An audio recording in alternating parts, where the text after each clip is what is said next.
அப்படியே இருங்க ரைட்டு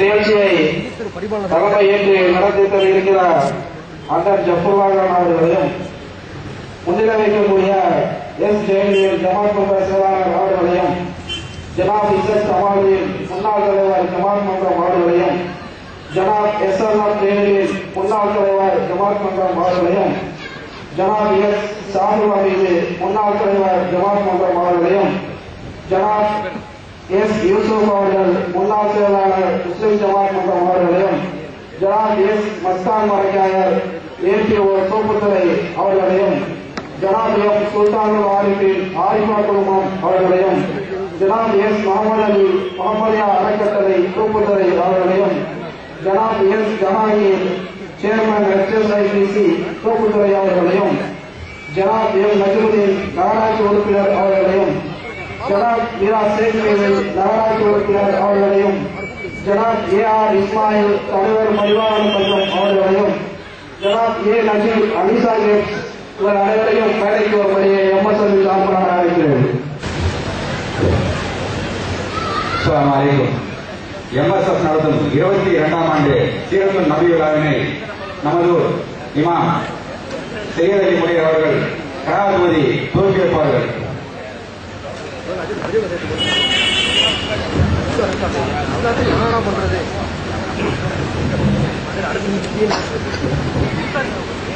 أعوذ بالله من الشيطان الرجيم. بسم الله الرحمن الرحيم. ألف لام ميم. ذلك الكتاب لا ريب فيه هدى للمتقين الذين يؤمنون بالغيب ويقيمون الصلاة ومما رزقناهم ينفقون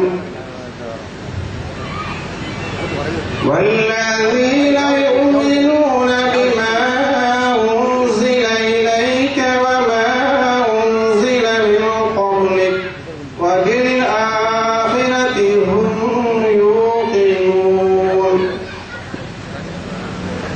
أولئك على هدى من ربهم وأولئك هم المفلحون إن الذين كفروا سواء عليهم أنذرتهم أم لم تنذرهم لا يؤمنون ختم الله على قلوبهم وعلى سمعهم وعلى أبصارهم غشاوة ولهم عذاب عليم. صدق الله العظيم. ஜஸாக்கல்லாஹ் ஹைர். அடுத்ததாக MSF-இன் தலைவர் M. யாவுலக் அவர்கள் வரவேற்புரை நிறுத்துவார்கள்.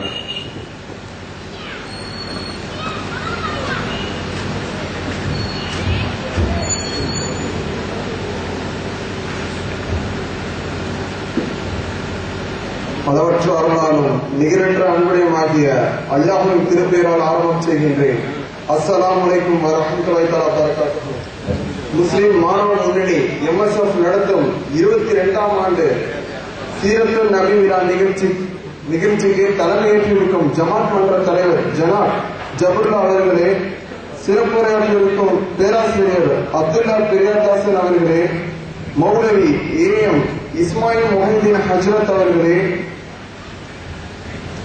இமாம் எம் சயீத் அலி முனீர் ஜாமியா மஸ்ஜித் அவர்களே, முஸ்லிம் முன்னிலை வகிக்கும் ஜமாத் செயலாளர் ஜனாப் எஸ் ஜெயலலிதா அண்ணன் அவர்களே, முன்னாள் ஜமாத் மன்ற தலைவர் ஜனாப் SNM ஜெயலலிதா அவர்களே, ஜனாப் எஸ் மஸ்தான் மலைக்கார் அவர்களே, ஆரிபார் குழுமம் தலைவர் ஜனாப் சுல்தானுல் ஆரிப் அண்ணன் அவர்களே, முகமது அறக்கட்டளை தலைவர் ஜனாப் எஸ் முகமது அலி அண்ணன் அவர்களே, முன்னாள் ஜமாத் மன்ற செயலாளர் ஜனாப் ஏ நஜீப் அண்ணன் அவர்களே, பரிமாணர் சங்கம் தலைவர் ஜனாப் AR இஸ்மாயில் அண்ணன் அவர்களே, நகர்மன்ற உறுப்பினர் ஜனாப் என் நஜ்முதீன் அண்ணன் அவர்களே, நகர்மன்ற உறுப்பினர் ஜனாப் மீரா ஷேக் மைதீன் அண்ணன் அவர்களே, MSN அமைப்பின் மூத்த உறுப்பினர்களே, MSF உறுப்பினர்களே, நிர்வாகிகளே, வருகை தந்திருக்கும் ஜமாத்தாளர்களே, பெற்றோர்களே, சகோதர சகோதரிகளே, நண்பர்களே, உங்கள் அனைவரையும் என் சார்பாகவும் MSF சார்பிலும் வருக வருகை என வரவேற்று பயிர்கின்றேன். அஸ்ஸலாமு அலைக்கும் வரஹ்மத்துல்லாஹி வபரகாத்துஹு. அடுத்ததாக தலைமையுரை சகோதரர் எம் ஜபருல்லா கான் அவர்கள்.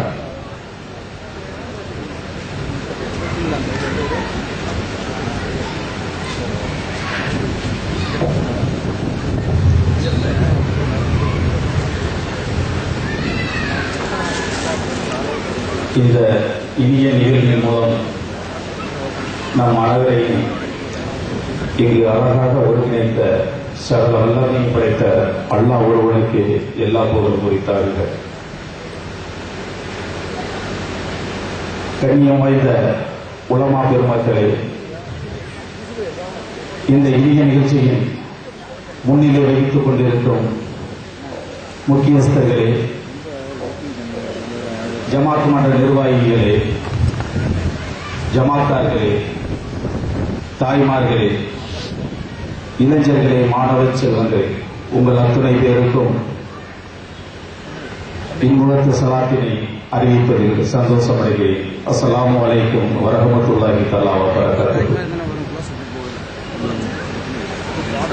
இன்று ஆரம்பித்தது போல் தெரிந்தாலும் 22 ஆண்டுகள் சின்ன சிறார்களால் ஒரு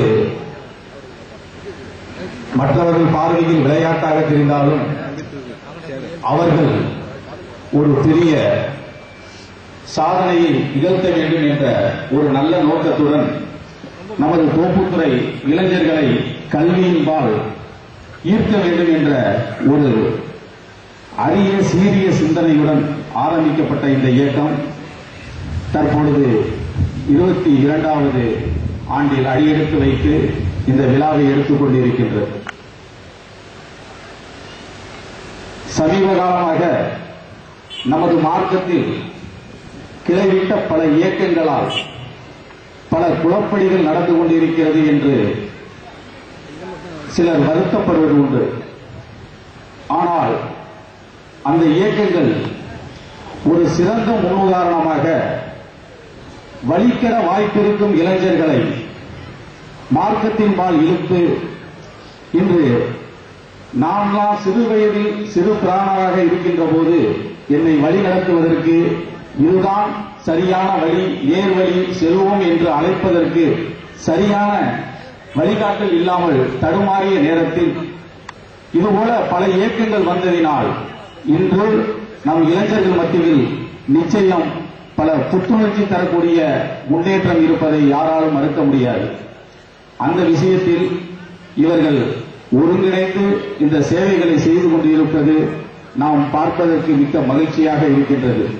கடந்த 3 வருடமாக இந்த நிகழ்ச்சி அவர்கள் மேடை நிகழ்ச்சியை தவிர மற்ற கல்வி நிகழ்ச்சிகள் அதிகமாக நடத்தி கொண்டிருக்கிறார்கள். மேடை நிகழ்ச்சிகளுக்கு கடந்த 3 வருடமாக அவர்களால் செயல்படுத்த முடியவில்லை. அது ஏன் என்றும் தெரியவில்லை. இருந்தாலும் வருகின்ற காலங்களில் வருடம் வருடம் இதுபோல சிறப்பான நிகழ்ச்சிகளை நடத்தி இளைஞர்கள் மத்தியில் உங்களுடைய அமைப்பை மீண்டும் மீண்டும் அதிகமான முறையில் பதிவு செய்து அதிக இளைஞர்களை உங்கள் பால் இழுத்து உங்கள் அரிய சிந்தனையை அனைவருக்கும் ஊட்ட இந்த நல்ல தருணத்தில் கேட்டுக்கொண்டு அதற்கு அல்லாஹ் தஆலா உதவுவான் என்று கூறிக்கொண்டு இந்த வாய்ப்புக்கு நன்றி கூறி விடைபெறுகிறேன். அஸ்ஸலாமு அலைக்கும் வரஹ்மத்துல்லாஹி தஆலா வபரகாத்துஹு. அடுத்ததாக அண்ணன் கேஜே ஹாஜா அவர்களை கௌரவிக்கும் வண்ணமாக மேடைக்கு வந்து இஎம் ஹனிஃபாவின் பாடலை இந்த பெயருக்கேற்ப நபி அவர்களை புகழ்ந்து பாடும்படி அன்போடு கேட்டுக்கொள்கிறோம். மெஹமூது நபிகள் பிரானே மதீனாவில் வாழும் கோனே மதீனாவை ஆளும் கோனே மெஹமூது நபிகள் பிரானே தீன் மார்க்கம் ஓங்க உழைத்தீர் வான் சேவையால் தழைத்தீர் ஆண்டவன் அருளை ஏந்தி அறமான வாழ்வு வாழ்ந்தீர் பெருமை நிறைந்த நபியே அருமை ரசூலுல்லாஹ் பெருமை நிறைந்த நபியே அருமை ரசூலுல்லாஹ்.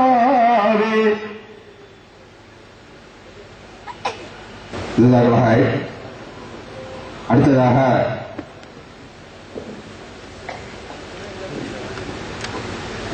நமது பள்ளியின் தலைமை இமாம் ஏஎம் இஸ்மாயில் மொஹிதீன் ஃபைஜி அவர்கள் இஸ்லாம் கூறும் குடும்பவியல் என்ற தலைப்பில் உரையாற்றுவார்கள்.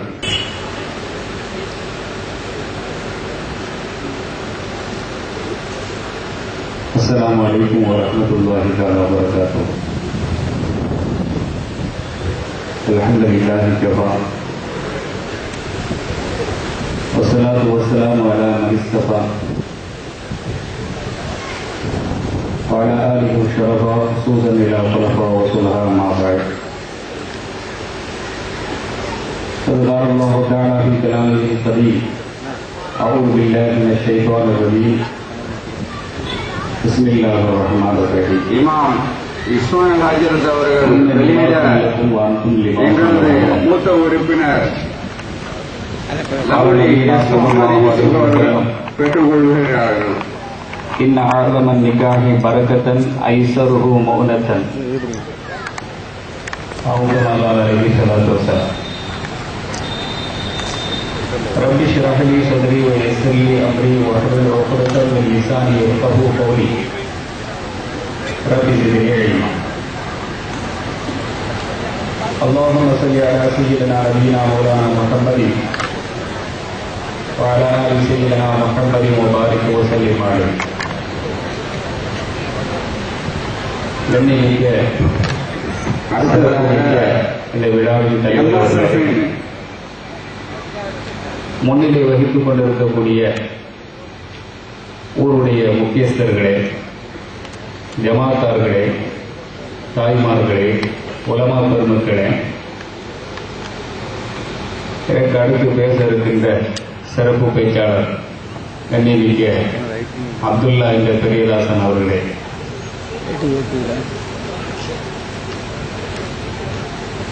சீரத்துன் நபி விழா என்று சொல்லப்படக்கூடிய இந்த விழாவில் இந்த விழாவுடைய வயது 22.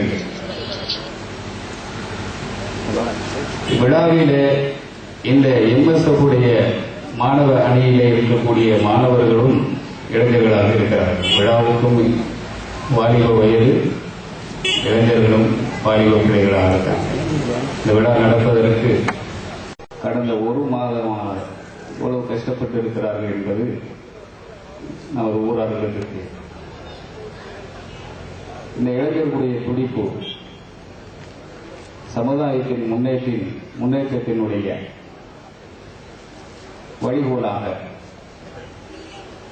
நபிகள் நாயகம் ஸல்லல்லாஹு அலைஹி வஸல்லம் சொன்னதை போன்று நன்மையை செய்தாலும் நன்மை பக்கம் அறிவிக்கக்கூடியவர்களுக்கு நன்மை என்றார்கள் அல்லவா? இளைஞருடைய இந்த மாபெரும் சேவையை அல்லாஹ் பொருந்திக் கொண்டு இது ஒரு நிகழ்ச்சியாக முடிந்துவிடாமல் இந்த விழாவிலே பேசப்படுகின்ற கருத்துக்களை நம் வாழ்க்கையிலே ஒத்து பார்த்து பின்பற்றி நடப்பதற்கு அல்லாஹ் நம் அனைவர்களுக்கும் தௌஃபீக் செய்வானாக. இவ்விழாவில் எனக்கு கொடுக்கப்பட்டிருக்கின்ற தலைப்பு இஸ்லாமிய பார்வையில் குடும்பவியல்.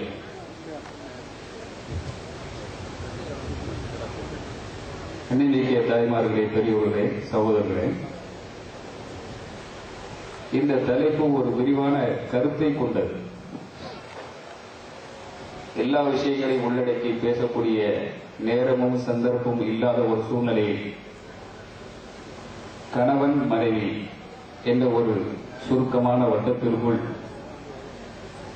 சில கருத்துக்களை பரிமாறிக்கொள்ள நான் நினைக்கிறேன்.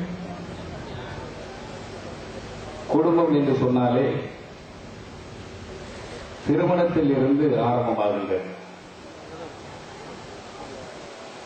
பொதுவாக வீரநாயகம் ஸல்லல்லாஹு அலைஹி வஸல்லம் அவர்கள் சொன்னார்கள், வயதுக்கு வந்த பெண்கள், வயதுக்கு வந்த ஆண்கள் உரிய காலத்திலே அவர்களுக்கு திருமணம் முடித்து கொடுக்கப்பட வேண்டும். இல்லை என்று சொன்னால் இந்த பூமியிலே குழப்பங்களும் அபாயங்களும் ஏற்பட்டுவிடும் என்று ஒரு ஹதீஸிலே சொல்லியிருக்கார். இல்லா தஃஅலுஹு தகுன் ஃபித்னத்துன் ஃபில் அர்தி வ ஃபஸாதுன் கபீர். பூமியிலே மிகப்பெரிய குழப்பம் ஏற்படும் என்று நபிகள் நாயகம் ஸல்லல்லாஹு அலைஹி வஸல்லம் சொன்னார். ரசூல் ஸல்லல்லாஹு அலைஹி வஸல்லம் அவர்கள் வாலிப பருவத்தை அடைந்த பெண் குமர்கள், ஆண் குமர்களுக்கு அவர்களுடைய சூழ்நிலையை கருதி பெற்றவர்கள் திருமணம் முடித்து வைக்க வேண்டும். இப்பொழுது திருமணத்தில் எதை பார்ப்பது? இந்த சமுதாயம் எதை பார்க்கிறது? இஸ்லாம் எதை வழிகாட்டுகிறது? ஸல்லல்லாஹு அலைஹி வஸல்லம் அவர்கள் ஒரு பெண்ணை பார்ப்பதாக இருந்தாலும், ஒரு மணமகனை தேடுவதாக இருந்தாலும் அடிப்படை காரணத்தை ஸல்லல்லாஹு அலைஹி வஸல்லம் சொன்னார்கள். மார்க்கப்பட்டுள்ள பெண்ணாக இமாம் இஸ்மாயில் ஹஜ்ரத் அவர்கள் வெளியிட எங்களது மூத்த உறுப்பினர் எதற்கெல்லாம் திருமணம் முடிக்க லவ்லி எஸ் முகமது யூசுப் அவர்கள் பெற்றுக் கொள்கிறார்கள் என்பதை நபி அவர்கள் ஒரு ஹதீஸிலே சொல்லுகின்ற பொழுது, துன்கவுல் மர்அத்துல் அர்பஇன் லிமாலிஹா வலி ஹஸபிஹா வலி ஜமாலிஹா வலி தீனிஹா ஃபதுஃபர்திஹா. செல்வத்திற்காகவே மனம் முடிக்கப்படுகிறது, குலம் கோத்திரத்திற்காக வேண்டி திருமணம் முடிக்கப்படுகிறது, ஒரு பெண்ணுடைய அழகுக்காக திருமணம் முடிக்கப்படுகிறது, ஒரு பெண்ணுடைய குணத்திற்காக திருமணம் முடிக்கப்படுகிறது. மார்க்கத்திலே தடைகளை அடுத்ததாக பணத்துக்காகவோ அழகுக்காகவோ குடும்பத்துக்காக வேண்டியோ திருமணம் முடிப்பது தடை அல்ல. இதைவிட நற்குணம் உள்ள சாலிகான மார்க்கப்பட்டுள்ள பெண்ணை தேர்வு செய்வது சிறந்தது என்று ஸல்லல்லாஹு அலைஹி வஸல்லம் சொல்லலாம். நீங்க ஸல்லல்லாஹு அலைஹி வஸல்லம் சொல்லக்கூடிய இந்த ஹதீஸை கொஞ்சம் ஆய்வு செஞ்சீங்கன்னா ஒரு உண்மை நமக்கு தெரியும். பணம் என்பது நம்மிடத்திலே நிரந்தரமாக இருப்பதில்லை. இன்று ஏழையாக இருப்பவர் நாளை பணக்காரராக மாறுகிறார், பணக்காரராக இருப்பவர் ஏழையாக மாறுகிறார். அதனால அரபியிலே மால் என்று சொல்லுவான், லஹப் என்று சொல்லுவாங்க, செல்லக்கூடியது. இன்னைக்கு ஒரு ஆள்கிட்ட இருக்கும், நாளைக்கு ஒரு ஆள்கிட்ட இருக்கும். சொல்வார்கள் அல்லவா, ஒரு காலத்திலே இந்த ஊர்லேயே ஓகோடு இருந்தார்கள், இன்னைக்கு ஆகான ஆயிட்டாங்க. இதுதான் விவரம். பணம் நம்மிடத்தில் நிரந்தரம் அல்ல. அழகு பிறந்ததிலிருந்து அந்த அழகோட இருக்கிறார், அந்த வாலிப துடிப்போட இருக்காரு இறுதி கட்ட வரைக்கும். ஒரு நேரத்தில் அழகா இருப்பார், ஒரு நேரத்தில் அழகு மாறிடும். குடும்பத்தின் கௌரவம் அப்படித்தான். ஒரு நேரத்தில் குடும்பத்தினுடைய கௌரவம் உச்சகட்டத்தில் இருக்கும், ஒரு கட்டத்தில் நாரிப்போம். ஆனால் பிறந்ததிலிருந்து மௌத்தாகின்ற வரைக்கும் மாறாத ஒரு குணம், மாறாத ஒரு சிறப்பான விஷயம் மார்க்கம் மட்டும்தான். 5 வயசுல அவரிடத்தில் மார்க்கம் எந்த அளவுக்கு இருந்ததோ மரணிக்கின்ற வரைக்கும் அப்படியே மாறாது இல்லையா? சொல்றாங்க, மார்க்கத்தை பார்த்து கல்யாணம் படிக்க வாழ்க்கையில எப்படி இருக்கிறாரு, படிச்சிருக்காரா, வேலை பார்த்தாரா, இது தவறு கிடையாது, பார்ப்பதில் தவறு இல்லை. இதைவிட மேல் ஒரு படி வைத்து மார்க்கப்பட்டு உள்ளவனாக இருக்கானா மணமகன், இந்த பெண்ணிடத்திலே மார்க்கப்பட்டு இருக்கிறதா? ஆனா பேசுவாங்க பாருங்க, பொண்ணு பார்க்க போற இடத்துல மொத்தமா பெரியவங்க எல்லாம் போய் உட்கார்ந்து இருக்கோம், பேச வேண்டியதெல்லாம் பேசுறோம். எவ்வளவு பவுன் போடுவ, எங்க வீட்டை கொடுப்ப, எத்தனை காரை கொடுப்ப, பைக்கை கொடுப்ப, மணமகனை சந்தையில எல்லாம் விட்டுட்டு கடைசியில ஒரு சம்பிரதாயத்துக்காக வேண்டி ஒரு ஆள் ஒரு கேள்வி கேட்பாரு அங்க உட்கார்ந்து, பொண்ணுக்கு குரான் ஓத தெரியுமா? நீ சும்மா சேட்டை கேள்வி. பொண்ணுக்கு இந்த மாதிரி தலைவில மணமகன் குரான் ஓதி குடிச்ச மாதிரி பேசுறதெல்லாம் ஹராம். கடைசியில பொண்ணுக்கு குரான் ஓத தெரியுமா? இப்படித்தான் இன்று மார்க்கம் மௌத்தாகி கொண்டிருக்கிறது. ஆரம்பத்திலேயே ஒரு குடும்பத்தை தேர்வு செய்யும் போதே மார்க்கத்தை இஸ்லாம் பார்க்க சொல்லுகிறது என்றால் குடும்பம் சிறந்த குடும்பமாக மாற வேண்டும் என்பதற்காக. பணத்தை அழகை வைத்துக் கொண்டு ஒரு குடும்பம் தேர்வு செய்யப்பட்டு அது வாழ்க்கையிலே நடைபெறுகிறது என்றால் பிரச்சனைகள் உருவாகத்தான் செய்யும். ரொம்ப பேச முடியாது, காசை வாங்கிட்டு 100 பவுன் கொண்டு வந்திருக்கேன், வாய் திறக்காதன்றுவா கணவனை பார்த்து. மாமியார் மாமனார்லாம் பேச முடியாது, நான் சும்மா வந்திருக்கேன், நிறைய நகையோடு வந்திருக்கேன், வாய் பேசாத. காசு வாங்கும் போது மாமனார் மாமியா நாத்துனா மணமகன் எல்லாம் அடிமையா இருக்கணும். இவன் கொடுத்து கல்யாணம் பண்ணாம இவனுடைய ஆதிக்கத்தில் வந்துடும். இஸ்லாம் முதல் கட்டத்தில் ஒரு குடும்பத்தை தேர்வு செய்யும் போது ஆணாக இருந்தாலும் பெண்ணாக இருந்தாலும்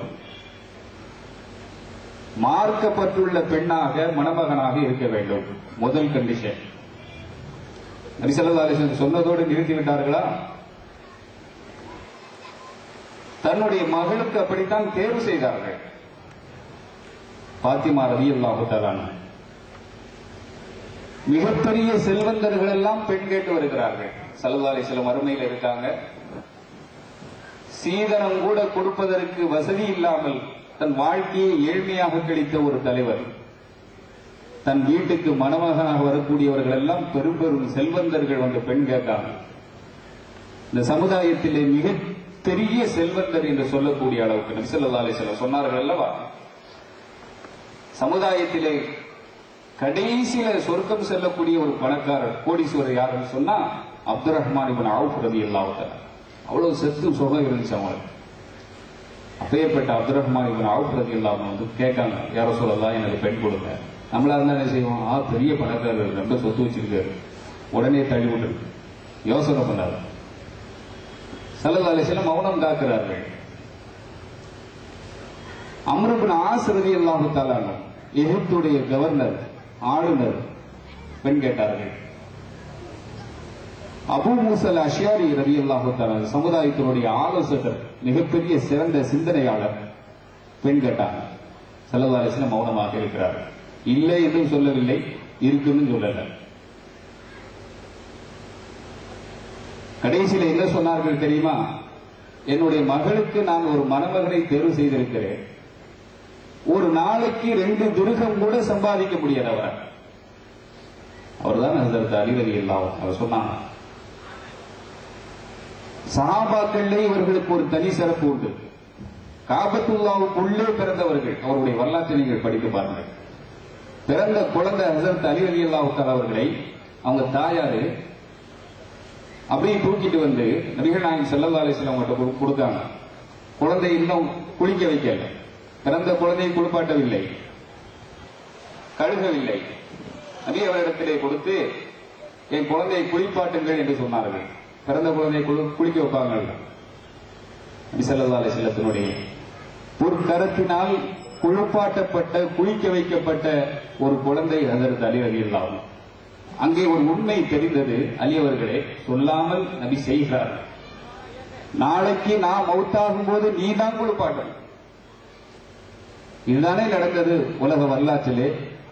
நபியுடைய ஜனாசாவை குளிப்பாட்டிய ஒரே சஹாபி ஹஸரத் அலி ரலியல்லாஹு அன்ஹு. இவங்க பிறந்த உடனே குளிப்பாட்டினாங்க, அவங்க மௌத்தான உடனே குளிப்பாட்டினாங்க. ஸல்லல்லாஹு அலைஹி வஸல்லம் சொன்னாங்க, ஏழ்மையில இருக்கக்கூடிய அலி, இந்த அலிக்கு தான் என்னுடைய மகன். ஏன்னா இவரை தேர்வு செஞ்ச தெரியுமா? பணம் இல்ல, காசு இல்ல, அழகு இல்ல, ஆனா இவர்கிட்ட குணம் இருக்கு, மார்க்கம் இருக்கு, மார்க்க பற்று இருக்கிறது என்று நபிகள் நாயகம் ஸல்லல்லாஹு அலைஹி வஸல்லம் சொன்னதோடு மட்டுமல்ல, தன் வாழ்க்கையிலே நிரூபித்து காட்டினார்கள் அல்லவா. இங்கேதான் ஸல்லல்லாஹு அலைஹி வஸல்லம் உலக தலைவர்களுக்கு மத்தியிலே நேரோங்கி நிற்கிறார்கள். இதோடு மட்டுமா, அப்துர் ரஹ்மான் இப்னு அவுஃப் ரலியல்லாஹு தஆலா, நான் சொன்ன ஆரம்பத்தில் பெரிய செல்வந்தர். பத்ர் போர்க்களத்திலே கலந்து கொண்ட ஒவ்வொரு சஹாபிக்கும் மாசம் 400 திர்ஹம் தன்னுடைய சொந்த பணத்திலிருந்து கொடுத்தாங்க. அவருடைய செல்வத்திற்கு அளவுகோல் சொல்வதென்றால், ஒரு காலகட்டத்திலே நபியுடைய வஃபாத்திற்கு பின்னால் மதீனாவிலே ஒட்டகங்கள் நிறைந்து வந்து கொண்டு இருக்கிறது. கிட்டத்தட்ட 1000 ஒட்டகங்கள். அந்த காலத்தில் ஒட்டகத்துல தான் சரக்கு வரும். ஆயிஷா ரலியல்லாஹு அன்ஹா வீட்டுல சன்னல்ல இருந்து பார்த்தாங்க, ஒட்டகமா வருது. அவங்க கேட்டாங்க, எதிர்நாட்டு படைகள் மதீனாவுக்குள்ள நுழைந்து விட்டார்களா? இல்ல, அப்துர் ரஹ்மான் இப்னு அவுஃப் ரலியல்லாஹு தஆலாவுடைய சரக்குகள் மதீனாவுக்குள்ளே நுழைந்து கொண்டிருக்கிறது என்று சொன்னார்களாம். அவ்வளவு பெரிய கோடீஸ்வரர். அவங்க தன்னுடைய சகோதரிக்கு மணமகனை தேடி நபியிடத்திலே போய் வேண்டுகோள் வைக்கிறார்கள். யார சொல்லலாம், என்னுடைய சகோதரிக்கு மணமகன் தேவை, நான் யாருக்கு திருமணம் முடிச்சு கொடுக்கலாம்? பெரும் பெரும் சஹாபாக்கள் எல்லாம் கேட்கிறார்கள். அதாவது அபூபக்கர் சித்திக்கு கேட்டிருக்காங்க, உமர் ரலியல்லாஹு அன்ஹு அவங்க கல்யாணம் முடிக்க கேட்டிருக்காங்க. ஏன்னா 4 கல்யாணம் பண்ணலாம் இல்லையா? அரபி நாட்டில் அதெல்லாம் பெரிய விஷயம் கிடையாது. இந்தியாவில் தான் ஒருத்தனுக்கு ஒருத்திங்க. இஸ்லாமிய சட்டத்தில் கிடையாது. ஒருத்தருக்கு எல்லா தகுதியும் இருக்கு, உடல் சக்தி இருக்கு, அந்த பெண்ணை காப்பாற்றக்கூடிய சக்தியும் இருக்குன்னா அவர் 4 திருமணம் பண்ணலாம், தடையல்ல, குர்ஆனுடைய சட்டம். அதனால கேட்டாங்க. ரசூல் ஸல்லல்லாஹு அலைஹி வஸல்லம் மௌனமாக இருந்தார்கள். அந்த சபையிலே சமுதாயத்தால் ஓரங்கட்டப்பட்ட ஒரு சஹாபி, இழிவாக கருதப்பட்ட ஒரு சஹாபி, நபி ஸல்லல்லாஹு அலைஹி வஸல்லம் சொன்னாங்க, அப்துர் ரஹ்மானே, உன்னுடைய தங்கைக்கு நான் ஒரு மணமகனை சொல்லட்டுமா? நீ மறுக்க மாட்டிய? அவங்க எதிர்பார்த்தது ஒண்ணு, நடந்தது ஒண்ணு. உன்னுடைய சகோதரியை இதோ இந்த பிலாலுக்கு கல்யாணம் முடித்துக் கொடுங்கள். பெருமானார் ஸல்லல்லாஹு அலைஹி வஸல்லம் யார் இவரு? அபிசீனியா நாட்டு அடிமை, சஹாபாக்கள் பிந்திய நிலையில் இருந்தவர்கள், தன் தேவைகளை நபியை எதிர்பார்த்து செய்யக்கூடியவர்கள். ஸல்லல்லாஹு அலைஹி வஸல்லம் அவங்க ஒரு பெரிய கோடீஸ்வரருடைய மச்சானாக ஆக்கினார்கள் என்றால் சொன்னாங்க. என்ன சொன்னாங்க ரசூல் ஸல்லல்லாஹு அலைஹி வஸல்லம்? எத்தனையோ சஹாபாக்கள் இருக்காங்க, ஆனா பிலாலுடைய கால் ஓசையை சொர்க்கத்திலே நான் கேட்டேன் என்று அல்லாஹ்வுடைய நெருக்கத்தை பெற்ற ஒரு சஹாபி, மார்க்க பற்றுள்ள ஒரு சஹாபி, இவருக்கு திருமணம் முடிச்சு கொடுங்க, தங்கச்சி சந்தோஷமா இருப்பாங்க செய்தார்கள் அல்லவா? அவ்வளவு பெரிய கோடீஸ்வரர் எவ்வளவு பணக்காரர் இருக்கும்போது செஞ்சு கொடுத்திருக்கலாம். மார்க்கத்தை பார்க்கிறார், குணத்தை பார்க்கிறார். இது ஒரு முக்கியமான விஷயம். வாழ்க்கை குடும்பம் சிறக்கணும்னா நல்ல குணம், நல்ல அகலாக்கு, மார்க்கப்பற்று இது இருக்கணும். இதை நம்ம மெயினா வச்சுக்கணும். அடுத்து சொல்லுவாங்க, கல்யாணம் முடிப்பதாக இருந்தால் 1000 பொய்களை சொல்லி கல்யாணம் முடிக்கணுமா? இது இஸ்லாத்தினுடைய பார்வையில் முற்றிலும் தவறு. 1000 பொய்யை சொல்லி ஆரம்பத்திலே கல்யாணம் சொன்னா அந்த கல்யாணம் உருப்படாது. ஒரு ஊர்ல இருந்து பொண்ணை பேச வேணாம், மணவனை பத்தி கேட்க வேணாம்னு சொன்னா உண்மையை சொல்லணும், உண்மையை மட்டும் சொல்லணும், எக்ஸ்ட்ராவும் சேர்த்துடக்கூடாது. பிடிக்கல அப்படிங்கிறதுக்காண்டி ஸல்லல்லாஹு அலைஹி வஸல்லம் சொல்லியிருக்காங்க, கல்யாணத்துல 1000 பொய் சொல்லி கல்யாணம் முடிக்கிறது இஸ்லாமிய ஷரியத் அல்ல. உண்மையை சொல்லித்தான் கல்யாணம் முடிச்சு கொடுக்கணும். ஸல்லல்லாஹு அலைஹி வஸல்லம் அவருடைய காலகட்டத்தில் நடந்த ஒரு செய்தி. ஒரு பெண்மணி வாராங்க ரசூலுல்லாஹ்ட்ட, யார் ரசூலுல்லாஹ், என்ன முஆவியா என்ற சஹாபியும் அபூ ஜஹல் என்று சொல்லக்கூடிய இந்த சஹாபியும் பெண் கேட்டாங்க, நான் யாரை திருமணம் முடிப்பது? ஸல்லல்லாஹு அலைஹி வஸல்லம் சொன்னார்கள். இப்ப சொன்னா என்ன செய்யலாம்? ஏதாவது ஒண்ணு அதிகமா சொல்லி அல்லது ஏதாவது ஒரு விஷயத்தை பொய்ய சொல்லி கல்யாணம் முடிச்சுக்கணும்னு சொல்லல. அபூ ஜஹல் எப்பவுமே கோபக்காரர், கையில தடி வச்சிருப்பாரு. இது உனக்கு ஒத்து வராது. அந்த ஆளு டென்ஷன் பார்ட்டி, அடிக்கடி சண்டை வரும். இவர் உனக்கு ஒத்து வராது. உண்மையை சொல்கிறார்கள். அவருடைய இயல்பு தான். முஆவியா, நீ பெரும் தன்மை உள்ளவர், செலவு செய்வதில் தாராள மனப்பான்மை உள்ள ஒரு பெண்மணி. இந்த ஆளு கஞ்சன், உனக்கு ஒத்து வராது.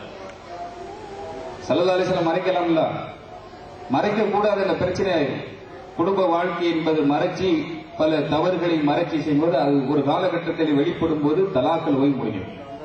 அதை கருத்தில் வச்சு ரசூல் ஸல்லல்லாஹு அலைஹி வஸல்லம் ரெண்டு பேருடைய உண்மையான செய்தியை சொல்லிட்டு, உனக்கு ஒரு தகுதியான மாப்பிள்ளையை நான் சொல்லட்டா, நீ கல்யாணம் பண்ணுவியான்னு கேட்டாங்க.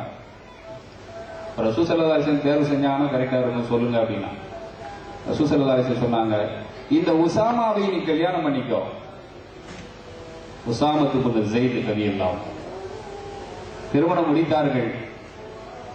சஹாபாக்கள் சொன்னாங்க, அவங்க சொல்லல, மற்ற சஹாபாக்கள் சொன்னாங்க, மதீனாவிலேயே சிறந்த தம்பதி என்று சொன்னால் இந்த உசாமாவுடைய தம்பதியாகத்தான் இருந்தார். நபி ஸல்லல்லாஹு அலைஹி வஸல்லம் அவர்கள் பொய் சொல்வதை தடுத்திருக்கிறார்கள். யதார்த்தத்தை, உண்மையை சொல்லி கல்யாணம் பண்ணணும் அப்படிங்கிறது பிரச்சனை வர்றதுக்கு வாய்ப்பு இல்லை. இது கல்யாணத்திலே நாம் இரண்டாவது பேண வேண்டிய ஒரு விஷயம். மூன்றாவது, தமிழிலே ஒரு பழமொழி சொல்லுவாங்க, தாயை அறிந்து பெண் எடுக்க வேண்டும்.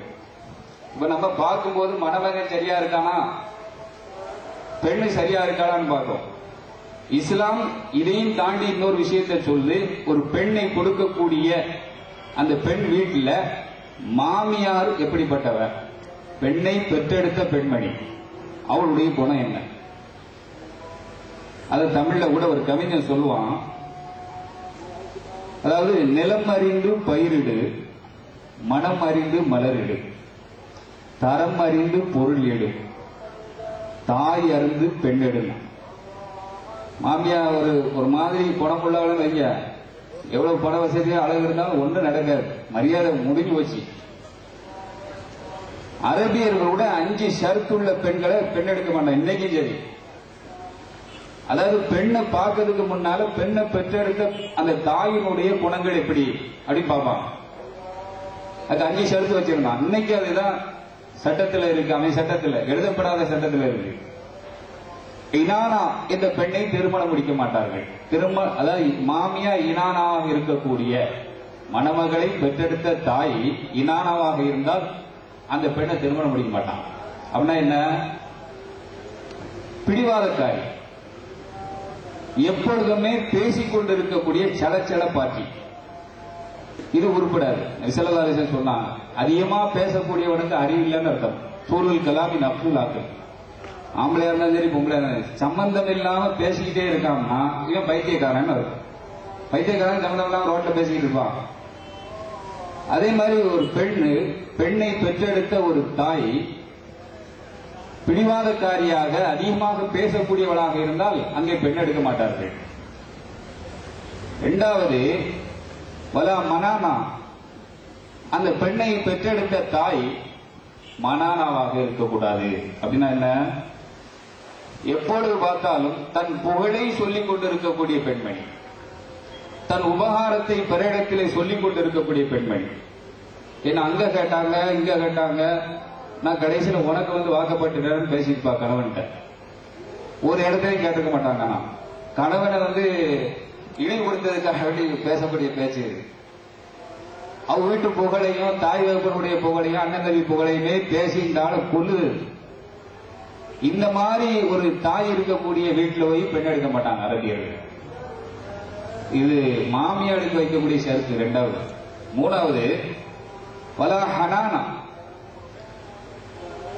மற்ற ஆண்களுடைய தொடர்பில் இருக்கக்கூடிய பெண்கள், பேச்சாக இருந்தாலும் சரி, மற்ற ஆண்களிடத்திலே சிரித்து பேசக்கூடிய பெண்களாக இருந்தால் இவன் மகளுக்கு இந்த புத்தி தான் இருக்கும், அதனால இருக்கணும். நாலாவது, வலா ஹதாத்தா, எப்பொழுதுமே கணவனுக்கு கஷ்டம் கொடுக்கக்கூடிய பெண்மணி எந்த வகையில இருந்தாலும் பாப்பா மாமன இவ கணவனுக்கு இவ்வளவு கொடுத்தா இதே மாதிரி தான் இவன் புள்ள நமக்கு செய்யும், பொண்ணு எடுக்க மாட்டான். 5வது பாத்தியம் சொன்னா வலா வராத்தா, எப்பொழுதுமே தனது அழகை வெளிப்படுத்தக்கூடிய மேக்கப்பை விரும்பக்கூடிய பெண்கள். இது பெண்களுக்கு உரித்தான ஒரு செயல். அழகை விரும்புவார்கள், மேக்கப் விரும்புவாங்க. இன்னைக்கு தமிழகத்தை பொறுத்த வரைக்கும் மேக்கப் செட்டு, அந்த மேக்கப் பண்ணக்கூடிய சூழ்நிலை இன்னைக்கு மாறிவிட்டது. நிறைய இடங்கள் அழகு நிலையம் வச்சு 5000 ரூபாய் 10,000 ரூபாய், நீ சம்பளம் 3000 ரூபாய், 2 மாச சம்பளத்தை மனைவிக்கு செலவழிக்கணும் மேக்கப் செட்டு. இந்த மாதிரி பெண்ணுடைய மகளை கல்யாணம் பண்ண மாட்டாங்க. ஆக ஒரு பெண்ணை எடுப்பதற்கு முன்னால் அந்த பெண்ணுடைய தாயினுடைய நிலை என்ன, அவளுடைய பண்பாடு என்ன, அவளுடைய குணங்கள் என்ன அரபியர்கள் பார்ப்பார்கள். தமிழர்களுடைய பண்பாடு தாயை பார்த்து பெண் எடுன்றது. இதை பார்க்கிறார்களா? இந்த சமுதாயத்தவர்கள் இதை பார்க்கிறார்களா? நமக்கு படிச்சுட்டு தெரிஞ்ச வீடுதாரானா, பணக்காரனா, கோடிக்கணக்கில் நகையை போடுதானா, அது எப்படி இருந்தாலும் பிரச்சனை இல்லை, தலையில கட்டி விட்டுருவான். பிள்ளைகளுடைய நலனையும் பார்க்க கிடையாது, எதிர்காலத்தை சிந்திப்பதில்லை பெற்றவர்கள். அவங்களுக்கு கண்ணில் தெரிகிறது நகையும் தொகையும் தான். கடைசியில பகதான் இருக்கு. இது இந்த விஷயத்தை நாம் கவனத்தில் கொள்ள வேண்டும். இது நம்முடைய வாழ்க்கையில வருகின்ற பொழுது ஒரு சரியான குடும்பமாக உருவாகும். இன்னைக்கு பெரியார்கள் சகோதரர், இன்னைக்கு தாய்மார்களும் வந்திருக்காங்க, பெரியவங்களும் வந்திருக்காங்க, ஆண்களும் வந்திருக்கீங்க. நல்ல மனைவி என்றால் அவளுடைய அடையாளம் என்ன? இஸ்லாம் என்ன சொல்லுகிறது? இஸ்லாமிய பார்வையிலே ஒரு மனைவியினுடைய நிலை எப்படி இருக்கும், ஒரு கணவனுடைய நிலை எப்படி இருக்கும்? நீண்ட விஷயங்கள், சுருக்கமாக சில கருத்துக்களை உங்களுக்கு மத்தியிலே சொல்றேன். மனைவி என்பவள் ஒரு குடும்ப பெண், இஸ்லாம் பாராட்டக்கூடிய ஒரு பெண்ணாக இருக்கணும் சொன்னா, முதல்ல சிறந்த பெண்மணிக்கு இஸ்லாம் சொல்லக்கூடிய முதல் இலக்கணம் ஆமிரத்தும் பில் மாரூஃபி, நன்மைகளை ஏவக்கூடிய பெண்ணாக இருக்க வேண்டும். கணவனுக்கும் சரி, அக்கம் பக்கத்தில் இருக்கவங்களுக்கும் சரி, குடும்பத்தினர்களுக்கும் சரி, நன்மைகளை ஏவக்கூடிய பெண்ணாக. மாப்பிள்ளை வீட்டில் இருக்காரு, தொழுகை நடந்துகிட்டு இருக்கு, எங்க காம சொல்லியாச்சு, மைக்கில் சத்தம் கேட்டு தொழுக போங்க, வீட்டில் உட்காந்து டிவி பார்க்காத அப்படின்னு அனுப்புனா நன்மை ஏவுதான். இல்ல அந்த நாடகத்தை மட்டும் பார்த்துட்டு போங்க அப்படின்னா என்ன அர்த்தம்? நபிஸல்லல்லாஹு சொல்லக்கூடிய பெண் அல்ல. நன்மை ஏவணும். கணவர் ஜக்காத்து கொடுக்காதவராக இருக்கிறாரா, நீ இவ்வளவு பணத்தை வச்சிருக்க, நகை வச்சிருக்க, ஜக்காத்தை கணக்கு பார்த்து கொடு, நீ உண்மையான முஸ்லீம். இவ்வளவு பணம் வச்சிருக்கன்னா ஹஜ்ஜி செய்யாம இருக்க, ஹஜ்ஜி செஞ்சுட்டு வா. ஓத தெரியலையா, குர்ஆனை ஓதிட்டு வா. மதிப்பு மரியாதை பார்க்காத என்று ஒரு பெண் சொல்ல வேண்டும். நன்மையை ஏவ வேண்டும். நன்மை ஏவக்கூடிய ஒரு பெண்ணாக இருந்தால் அவள் சிறந்தவள், குடும்பத்தில் சிறந்த பெண்மணி. இந்த ஷரியத் நமக்கு நிர்ணயிக்கிறது முதல் விஷயம். அதே போன்று இங்கு ரசூல் ஸல்லல்லாஹு அலைஹி வஸல்லம் காலத்தில் நடந்த ஒரு செய்தியை சொல்ல, பெண்கள் நன்மையான விஷயத்தில் இவ்வளவு ஆர்வமாக இருந்தார்கள். அப்துல்லா இப்னு ஸைத் ரலியல்லாஹு, அப்துல்லா இப்னு மஸ்ஊத் ரலியல்லாஹு தஆலாவுடைய மனைவி ஸைனா நபியை சந்தித்து சில கேள்விகளை கேட்கணும் வராங்க.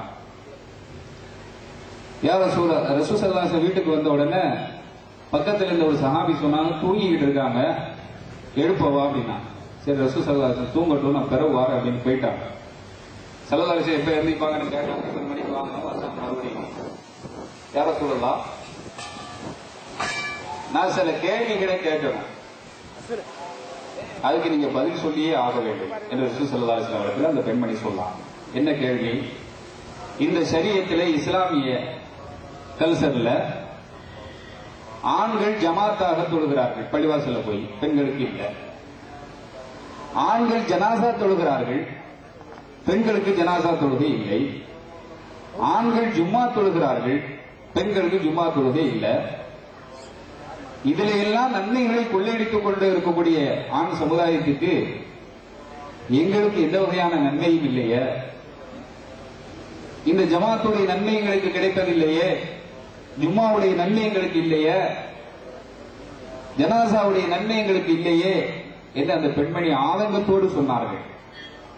ஸல்லல்லாஹு சொன்னாங்க, நீங்க வந்து தொழுது அந்த நன்மையை பெறுவதை விட ஜமாத்து தொழுகைக்கு வராம வீட்டில் உட்கார்ந்துருக்காருல்ல, ஜனாசா தொழுகைக்கு வராம வீட்டில் உட்கார்ந்துருக்காருல, ஜும்மா தொழுகைக்கு கூட வராம வீட்டில் உட்கார்ந்துருக்காருல, பள்ளியாசலுக்கு ஓடு, நீ பத்தி ஓடு, அந்த நன்மை உனக்கு உண்டுட்டாங்க ஸல்லல்லாஹு அலைஹி வஸல்லம்.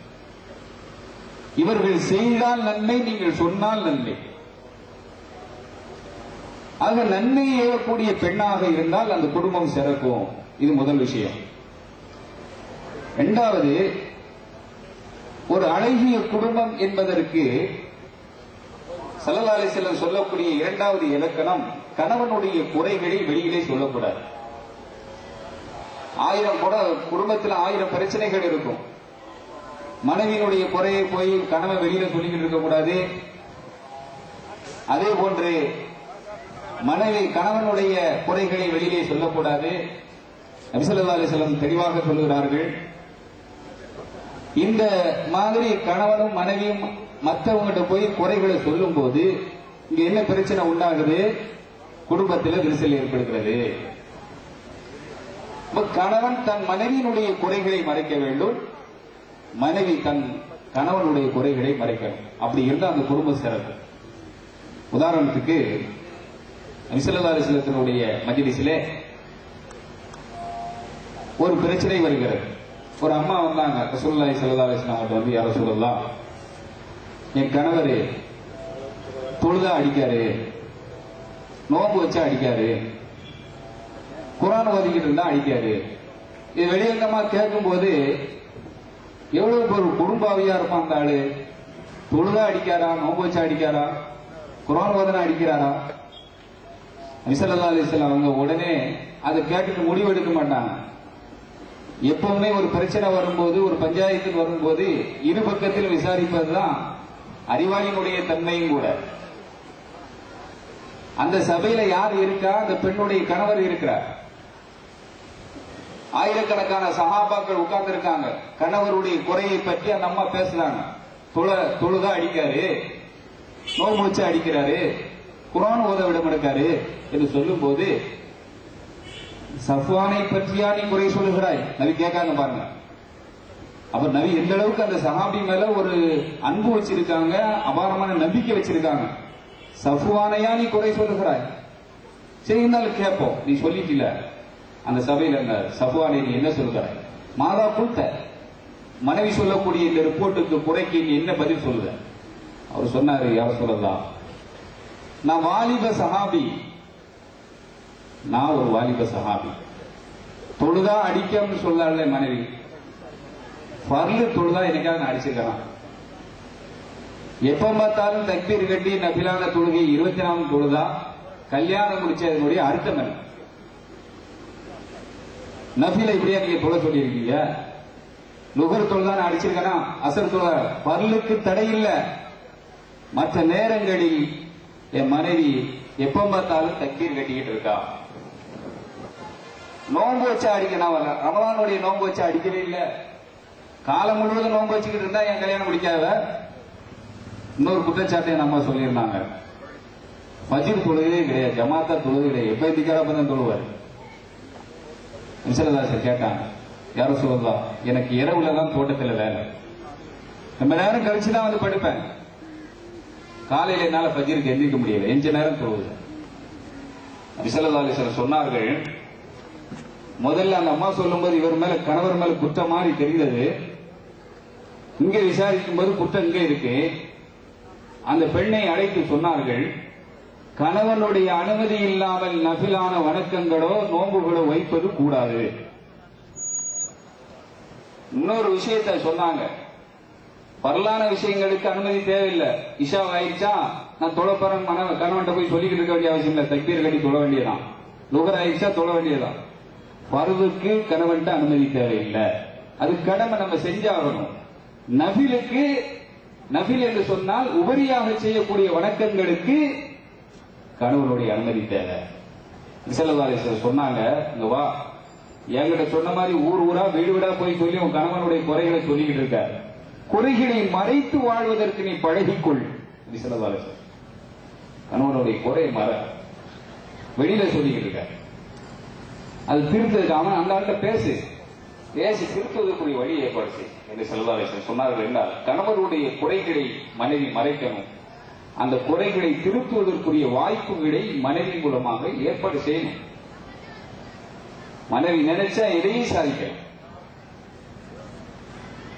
தொழாமலே இருக்காரு, தொழுது வந்தா தான் அப்படின்னா அம்மா சொன்னா கேட்பாரு, அசத்து எவ்வளவு சொன்னாலும் கேட்க மாட்டாரு, அல்ல மற்றவங்க எவ்வளவு சொன்னா கேட்க மாட்டாரு. வீட்டில் உள்ளவங்க பெண்கள் சொல்லட்டும் கண்டிப்பா கேட்பாரு. அந்த பவர் அல்லாஹ்வுத்தாலா பெண்கள்கிட்ட தாய்மார்கிட்ட கொடுத்திருக்கான். தொழாத ஆண்களை தொலைப்போங்க, வெளியில சொல்லி நம்ம கணவன் தொழைய மாட்டான் எந்த அமலும் செய்ய, வெளியில சொல்வதை விட நேரடியாக சொல்லி இந்த காரியத்தை செய் என்று சொல்லக்கூடிய பெண்மணி சிறந்த பெண்மணி. நபிகள் நாயகம் ஸல்லல்லாஹு அலைஹி வஸல்லம் சொல்றாங்க. இந்த குடும்பம் சிறக்கும், குறைகளை மறைத்தால் சிறந்த குடும்பம். இஸ்லாமிய பார்வையில் இது ஒரு சிறந்த குடும்பம். மூன்றாவது, நபி ஸல்லல்லாஹு அலைஹி வஸல்லம் சொன்னார்கள், தேவையில்லாத பிரச்சனைகளை கணவனிடத்திலே பேசாத பெண்மணி. சம்பந்தமில்லாத பிரச்சனையை பேசி சண்டையாயிரும் சில குடும்பங்கள்ல பாருங்க. தேவையில்லாத பிரச்சனையை பேசுவாங்க, அப்படி இப்படி சொல்ல. அவரே ஏற்கனவே நொந்து போய் வருவாரு, ஆபீஸுக்கு போயிட்டு வேலைக்கு போயிட்டு, ஒரு விஷயம் இருக்காது, ஒரு பலன் இருக்காது, அதை பேசி சண்டையாயிரும் குடும்பத்துக்குள்ள. ஒரு கதை ஒன்று சொல்வார்கள், இந்த கருத்துக்கு ஒரு ஆதாரமாக அமைவதால் சமீபத்தில் படித்த ஒரு கதையெல்லாம் வரலாறு. அக்பர் அப்படின்னு சொல்லி நம்ம இந்தியாவிலே ஒரு மன்னர் இருந்தார். அவர் மனைவி எப்பவுமே அவருக்கு டார்ச்சராகத்தான் இருப்பாங்க. வரலாறு சொல்கிறார், ஒரு காலகட்டத்திலே அந்த அம்மாவுடைய தம்பிக்கு அரச சபையில வேலை வேணும், அரச சபையில வேலை வேணும்னு சொல்லி அக்பர்ட்ட ரொம்ப நாளா, என் தம்பிக்கு நீங்க எத்தனையோ பேருக்கு வேலை கொடுக்கீங்க, ஊர்ல உள்ளவெல்லாம் வேலை பார்க்கலாம், என் தம்பி மட்டும் என்ன இழிச்சா வேணாம், வேலை கொடுக்க வேண்டியதுனா அப்படியே அந்த அம்மா கணவர்கிட்ட சொல்லும் போது, உன் தம்பி ஒரு வேலைக்கு நாய்க்கு இல்லாதவன், சும்மா சுத்திக்கிட்டு வரான், கொடுத்தாலும் வயசுதான், சரி இருந்தாலும் மனைவியினுடைய நிர்பந்தம், வேற வழி இல்லை, சேர்த்துட்ட. ஆனா ஒரு ஷரத்து, இவனை அறிவு டெஸ்ட் பண்ணதுக்கு நான் ஒரு காரியத்தை செய்வானா தம்பி அப்படின்னா செய்வான். அந்த ஆளை கூப்பிட்டு, மச்சினனை கூப்பிட்டு, பக்கத்து தெருல நாய் குட்டி போட்டிருக்கு, எத்தனை குட்டி போட்டிருக்குன்னு பார்த்துட்டு இந்த ஆளு நேரம் போயிருக்கான். கரெக்டா இன்னைக்கு 8 குட்டி போட்டிருக்குன்னா அது என்ன கலரு, எத்தனை ஆணு, எத்தனை, இதெல்லாம் கேட்க செஞ்சீங்க அப்படின்ட்டு நான் அந்த ஆளு போய் பார்த்துட்டு வா, என்ன கலர்ல இருக்கு, கலரை பார்த்துட்டு சொன்னான். எத்தனை பெண்ணு எத்தனை ஆணு, இதை நீங்க முதல்ல சொல்லிருந்தீங்கன்னா பார்த்துட்டு புத்தி ஒவ்வொன்றா நடக்கும்.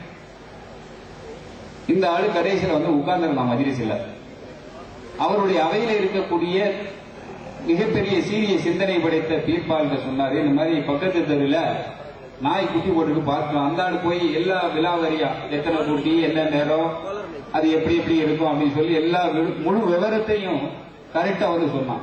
பத்தியா, நான் சொன்னது ஒரு வேலை தான், அந்த ஆள் கரெக்டா செஞ்சான், நீ ஒவ்வொன்றுக்கா விளக்க காட்டு போய் செஞ்சுட்டு வந்திருக்கிய.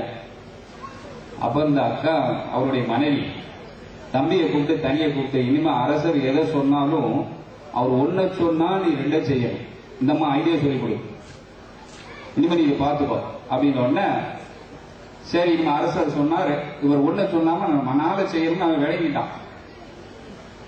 அரசருக்கு காய்ச்சல் விட்டதான், அக்பருக்கு காய்ச்சல் வந்து அவர் சொன்னாராம், மருத்துவரை போய் கூட்டிட்டு வா அப்படின்னு மச்சினன்கிட்ட, மனைவியினுடைய சகோதரன். இந்த ஆளு நேரம் மருத்துவரை போய் பார்க்கறதுக்கு பதிலா பள்ளியாசல்ல போய் மோதினாரை பார்த்து ஜனாசா பட்டியை ரெடியா வை, அதான் சொல்லிடலாம், கபன் துணியை ரெடியா வை, எல்லாம் ரெடி ஆகி போச்சு. மோதினாரு அஜர்த்து எல்லாம் வீட்டுக்கு வந்துட்டாங்க முன்னக்குட்டிய. கடைசியில மருத்துவர் வராராம், எப்படி இருக்கும், 1 செஞ்சா 2 செய்யுங்க. இப்படி தேவையில்லாத பிரச்சனைகளை கிளறக்கூடிய பெண்ணாக இருக்கக்கூடாது. சரியா சொல்லுகிறது, இருந்தால் அந்த குடும்பம் சிறக்காது. இது 3வது இஸ்லாம் வைக்கக்கூடிய விஷயம். 4வது, கணவனுடைய அனுமதி இல்லாமல் வெளியிலே செல்லக்கூடிய பெண்களை இஸ்லாம் வரவேற்பதில்லை. எந்த விஷயமாக இருந்தாலும் அனுமதி கேட்டுதான். வீட்டை விட்டு வெளியே போறதா இருந்தா, வாப்பா அம்மா வீட்டுக்கு போறதா இருந்தாலும் சரி, அனுமதி கேட்கணும். அப்படி கேட்டா இஸ்லாமிய பார்வையில அது சிறந்த குடும்பம்.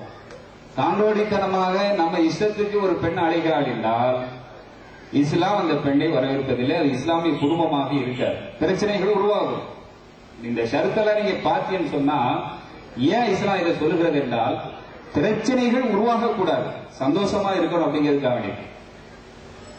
நம்ம வீட்டுல உள்ள பெண்கள் ஏதாவது ஒரு பிரச்சனை சொன்னா கணவன் அனுமதி கேட்பதில்லை. ஒரு கடைக்கு போறதாக இருந்தால் இன்ஷால்லாம் சொல்லுது, கணவன் சொல்லிட்டு போ. சந்தேகம் வந்துடும், எங்க போனா ஏது போனா, அந்த பிரச்சனைக்காக தான். அடிமைத்தனம் என்ற அர்த்தத்தில் அல்ல, நம்ம விளங்கிடணும். இப்படி அனுமதி கேட்பதனால பெண்ணை அடிமைப்படுத்துகிறது என்பதல்ல. இவர்களுக்கு மத்தியிலே சந்தேகம் என்ற எண்ணங்கள் உருவாக்கிடக்கூடாது. மனைவி இந்த நேரத்தில் எங்க போனா, எல்லா கணவனுக்கும் ஒரே புத்தி இருக்காது இல்லையா? நிறைய பேருடைய வாழ்க்கையை சந்தேகம் தான் அழித்துக் கொண்டு இருக்கிறது. தலாக்குடைய பிரச்சனையை பார்த்தாலே சந்தேகம் தான். அதனால இஸ்லாம் அங்கே ஒரு ஷரத்தை வைக்கிறது, வெளியிலே செல்லக்கூடிய பெண்கள் கணவனுடைய அனுமதியோடு செல்லணும். ஒரே ஒரு செய்தியை சொல்ல, மதீனாவில் நடந்த ஒரு செய்தி.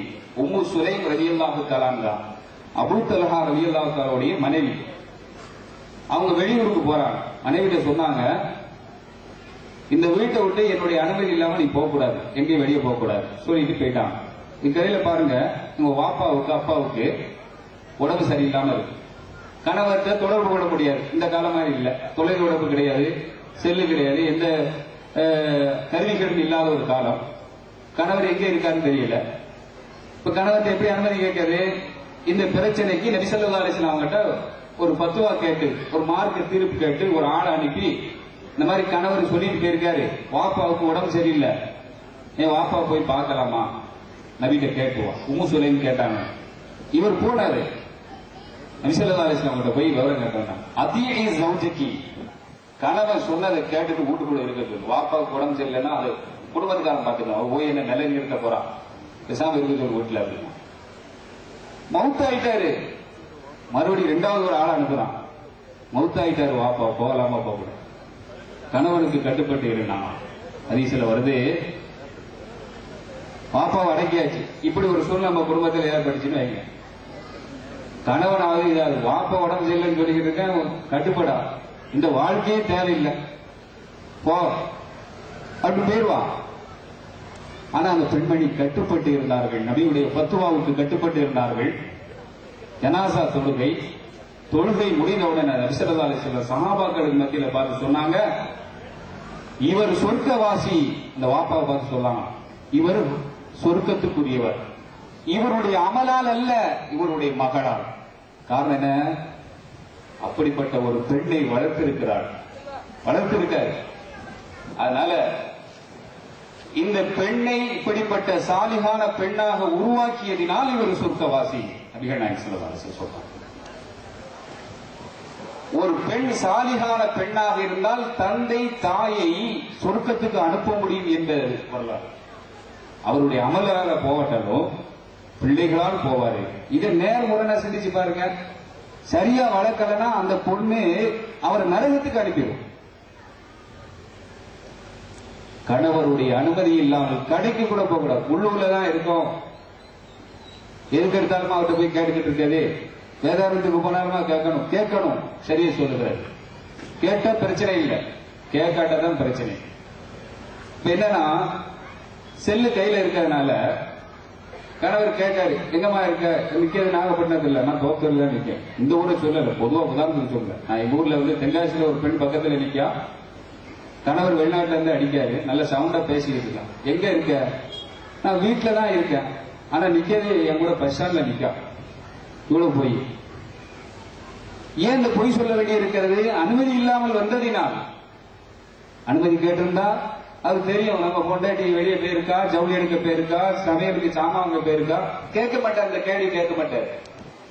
ஆக இஸ்லாம் ஒரு சரியான குடும்பம், இஸ்லாமிய பார்வையிலே ஒரு சரியான குடும்பமாக திகழ வேண்டும் என்றால் அந்த பெண் தன் கணவனிடத்திலே அனுமதி பெற்று செல்ல வேண்டும்.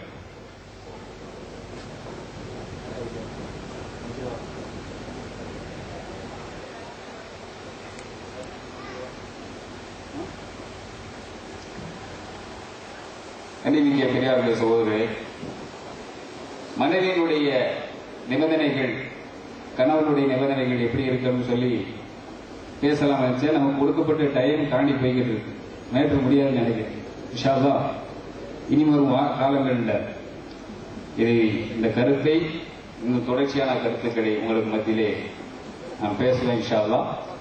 வந்த நம்முடைய சிறப்பு அழைப்பாளர், சொற்பொழிவாளர் அவர்களுக்கு இடம் கொடுத்து என்னுடைய இந்த சிறப்புரையை இதோடு முடித்துக் கொள்கிறேன். அஸ்ஸலாமு அலைக்கும் வரஹ்மத்துல்லாஹி தஆலா வபரகாத்துஹு. இமாம் இஸ்மாயில் ஹஜரத் அவர்கள் வெளியிட எங்களது மூத்த உறுப்பினர் மயில்கல்லாக லவ்லி எஸ் முகமது யூசுப் அவர்கள் பெற்றுக் கொள்கிறார்கள். .com என்ற இணையதளம் தோப்புத்துறையின் வரலாறு, பண்பாடு, கல்வி, கலாச்சாரம் என பல துறைகளிலும் செய்திகளை தினந்தோறும் வெளியிட உள்ளது. இனி வெளிநாடு வாழும் தோப்புத்துறை மக்கள் தினந்தோறும் தாயக செய்திகளை www.தோப்புத்துறை.com என்ற இணையதளம் மூலம் கண்டு கழிக்கலாம். இந்த இணையதள முகவரியை நமது ஜமாத் செயலாளர் ஆசிரியர் எரியின் அவர்கள் திறந்து வைத்து தொடங்கி வைத்து சிறப்பிப்பார்கள். MSF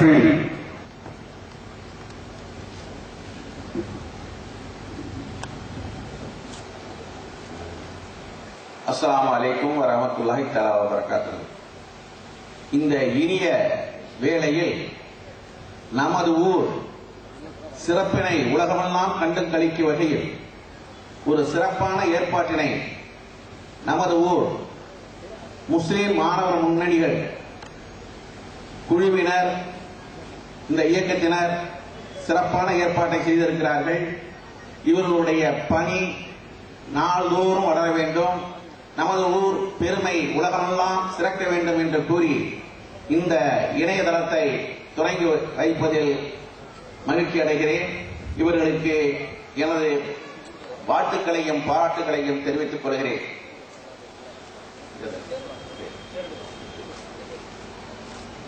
இப்பொழுது இந்த நிகழ்ச்சி உலகமெல்லாம் ஒளிபரப்பாகி கொண்டிருக்கிறது. இவர்கள் பணி சிறக்க வாழ்த்தி மீண்டும் விடைபெறுகிறேன். அஸ்ஸலாமு அலைக்கும் வரஹ்மத்துல்லாஹி தஆலா வபரகாத்துஹு. ஜஸாக்கல்லாஹ் ஹைர்.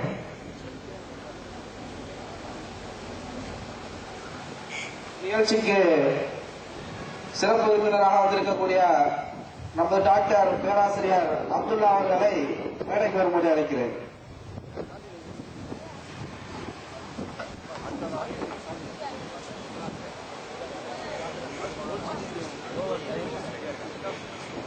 அடுத்ததாக நமது ஊர் மாணவர்கள் 12ஆம் வகுப்பில் முதல் மதிப்பெண் பெற்றதை கௌரவிக்கும் விதமாக அவர்களுக்கு நமது MSF சார்பாக பாராட்டு சான்றிதழ்கள் வழங்கப்பட உள்ளது. +2ல் முதல் மதிப்பெண் பெற்ற எஸ் முகமது மர்ஜூக் அவர்களுக்கு நமது ஜமாத் மன்றத்தின் தலைவர் அண்ணன் ஜபருல்லா கான் அவர்கள் இந்த சான்றிதழை வழங்குவார்கள்.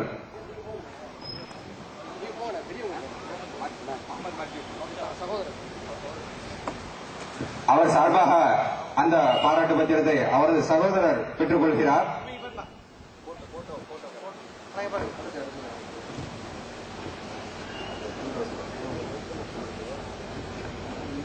அடுத்ததாக +2ல் 2ஆம் இடம் பெற்ற ஆர் தில்ரோசியா அவர்களுக்கு ஆரிஃபா குழும தலைவர் சகோதரர் சுல்தானுல் ஆரிபின் அவர்கள் பாராட்டு பத்திரத்தை வழங்குவார்கள்.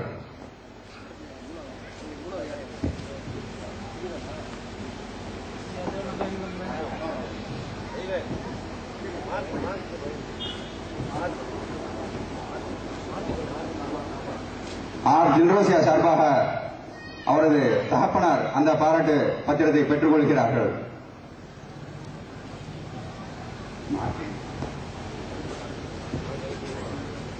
அடுத்ததாக +2ல் 3ஆம் இடம் பெற்ற ஜே சிந்தா அஸ்லம் அவர்களுக்கு முகமதியா அறக்கட்டளையின் தலைவர் அண்ணன் முகமது அலி அவர்கள் பாராட்டு பத்திரத்தை வழங்குவார்கள். அதனை அவர் சார்பாக அவரே பெற்றுக் கொள்கிறார்.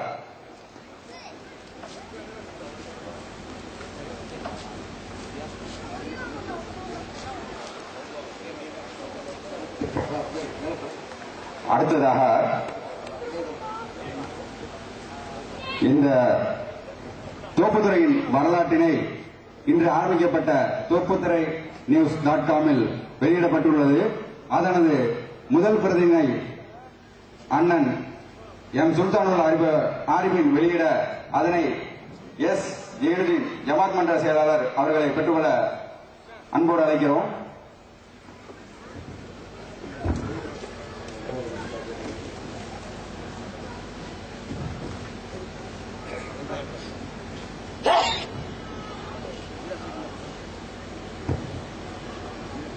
அடுத்ததாக இரண்டாம் பிரதியினை அண்ணன் எஸ் முகமது அலி அவர்கள் வெளியிட எஸ் மஸ்தான் மர்கர் அவர்கள் பெற்றுக் கொள்கிறார்கள்.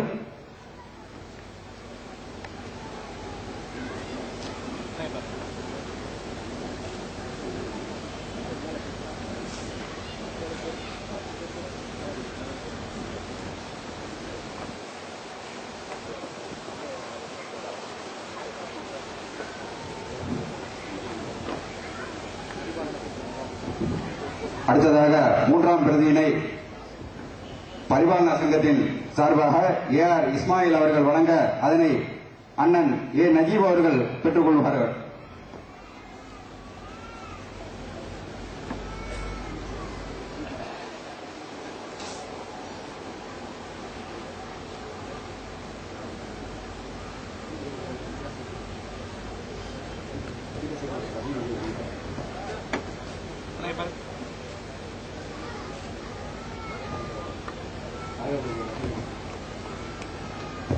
அடுத்ததாக தோப்புத்துறை வரலாற்றை நான்காம் பிரதியினை அண்ணன் எம் நஜிபுதீன் நகர்மன்ற உறுப்பினர் அவர்கள் வெளியிட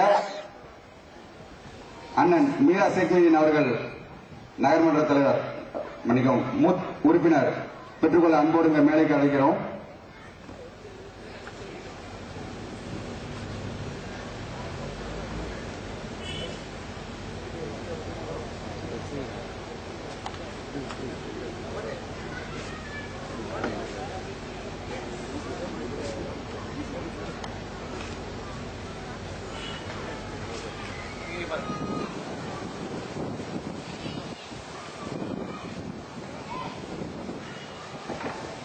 அடுத்ததாக ஐந்தாம் பிரதியினை இமாம் இஸ்மாயில் ஹஜரத் அவர்கள் வெளியிட எங்களது மூத்த உறுப்பினர் லவ்லி எஸ் முகமது யூசுப் அவர்கள் பெற்றுக் கொள்கிறார்கள்.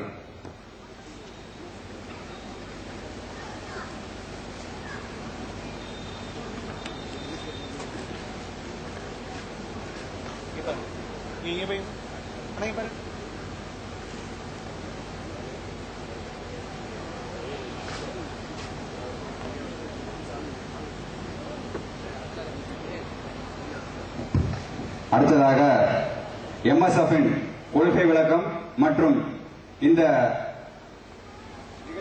நிகழ்ச்சியின் சிறப்புரையாளர் பேராசிரியர் அப்துல்லா அவர்களை பற்றிய சிறிய சுருக்கத்தையும்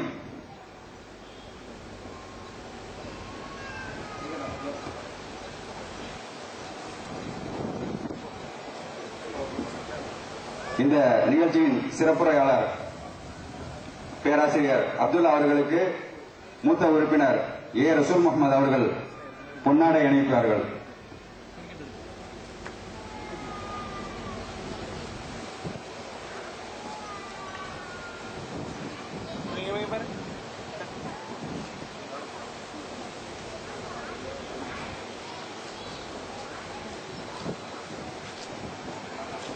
அடுத்ததாக எம்எஸ்எஃப்பின் கொள்கை விளக்கம் மற்றும் பேராசிரியர் அப்துல்லா அவர்களை பற்றிய சிறிய அறிமுகமும் எங்கள் எம்எஸ்எஃப்பின் நிறுவனர்களில் ஒருவரான அன்சாரி அவர்கள் இப்போது சிறப்புரையாற்றுவார்கள்.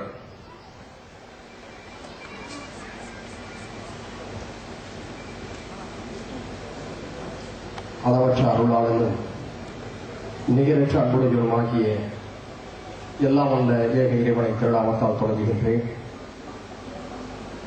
22ஆம் ஆண்டில் முஸ்லிம் மாணவர் முன்னணி நடத்தக்கூடிய நபிகள் நாயகத்தின் வாழ்க்கை வரலாற்றினை எடுத்துக் கூறும் சீரத்துன் நபி விழா நிகழ்ச்சிக்கு தலைமை ஏற்றிருக்கக்கூடிய ஜமாத் மன்ற தலைவர் அருமை அண்ணன் ஜஃபருல்லா கான் அவர்களே, முன்னிலை வகித்திருக்கக்கூடிய ஜமாத் மன்ற செயலாளர் மரியாதைக்குரிய எஸ் ஜெயினுதீன் அவர்களே, மரியாதைக்குரிய ஜனாப் எஸ் மஸ்தான் மரைக்காய் அவர்களே, மரியாதைக்குரிய ஆரிஃபா குடும்பத்துடைய தலைவர் எம் சுல்தான் ஆரிஃபின் அவர்களே, மரியாதைக்குரிய முகமதிய அறக்கட்டளையுடைய தலைவர் ஜனாப் எஸ் முகமது அலி அவர்களே, நகர்மன்ற உறுப்பினர் நஜீபுதீன் அவர்களே, நகர்மன்ற உறுப்பினர் மீரா ஷேக்மீதீன் அவர்களே, ஜனாப் ஏ நஜீப் அவர்களே, பரிபாலன சங்க தலைவர் ஜனாப் யார் இஸ்மாயில் அவர்களே, எம்எஸ்எஃப் உடைய முன்னாள் நிர்வாகிகளே, மூத்த உறுப்பினர்களே, களப்பணியாளர்களாக பணியாற்றிக் கொண்டிருக்கக்கூடிய சகோதரர்களே,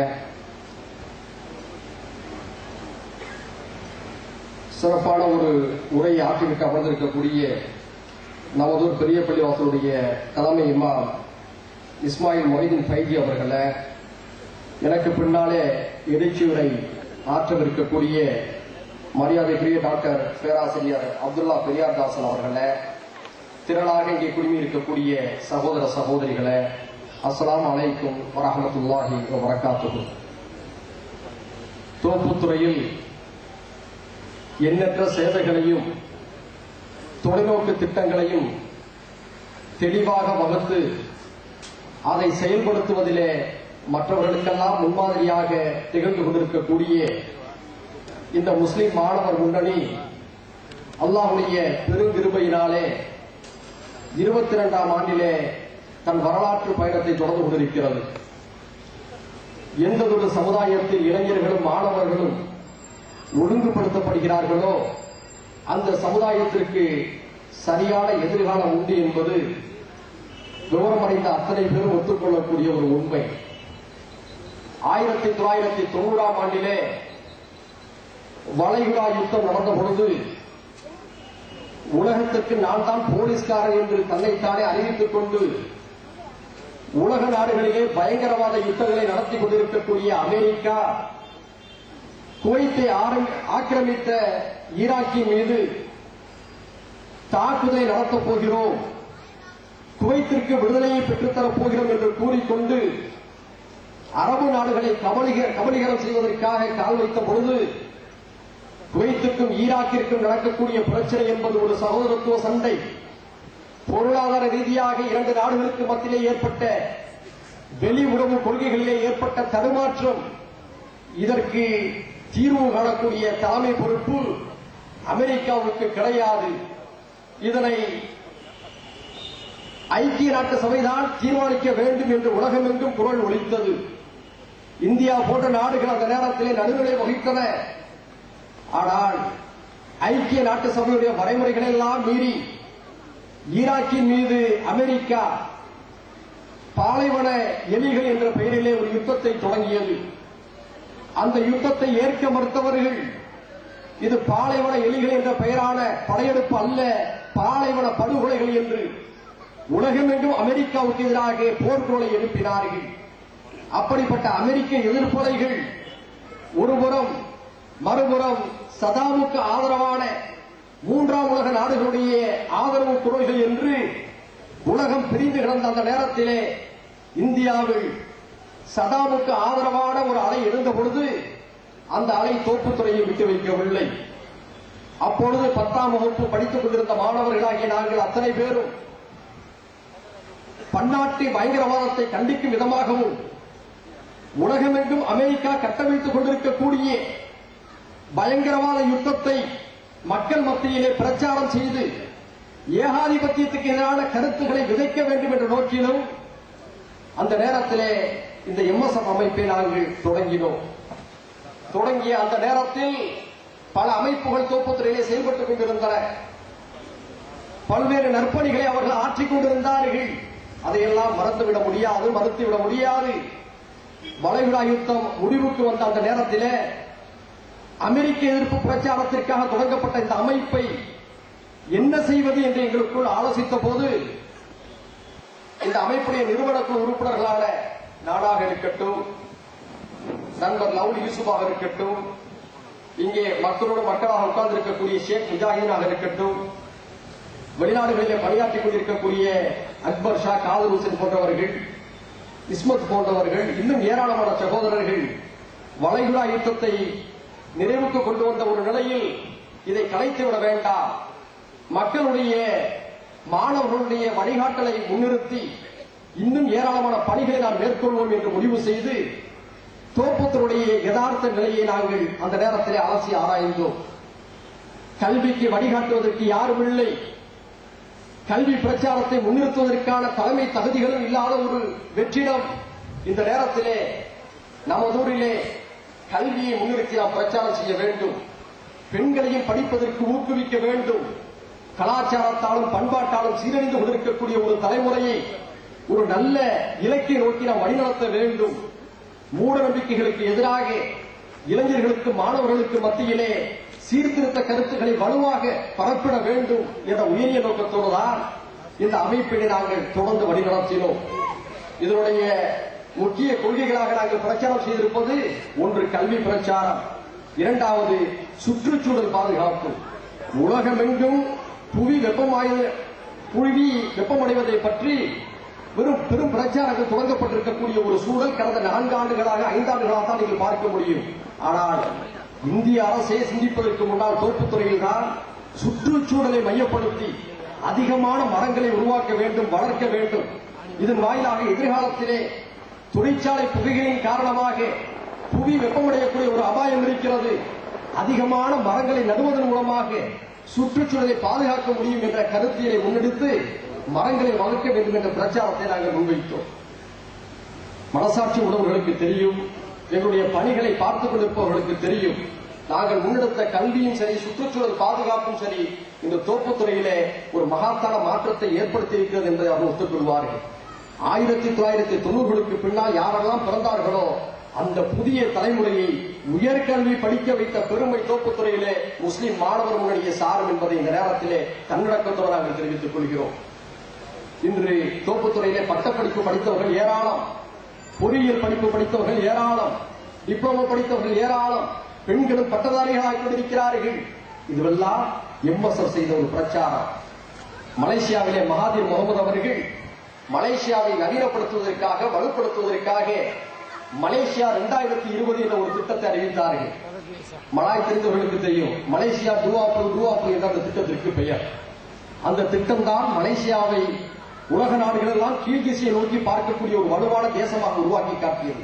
அது எங்களுக்கு ஒரு உந்து சக்தியை கொடுத்ததன் விளைவாகத்தான் 1999 இதே இடத்திலே தோப்புத்துறை எம்எஸ்எஃப் 2010 என்ற ஒரு திட்டத்தை நாங்கள் அறிமுகப்படுத்தி அந்த திட்டத்திற்கு பேராசிரியர் ஜவாஹிருல்லா அவர்களும், அப்போது இந்திய தேசிய லீக்குடைய புவனகிரி சட்டமன்ற உறுப்பினராக இருந்த சகோதரர் நாசிர் அவர்,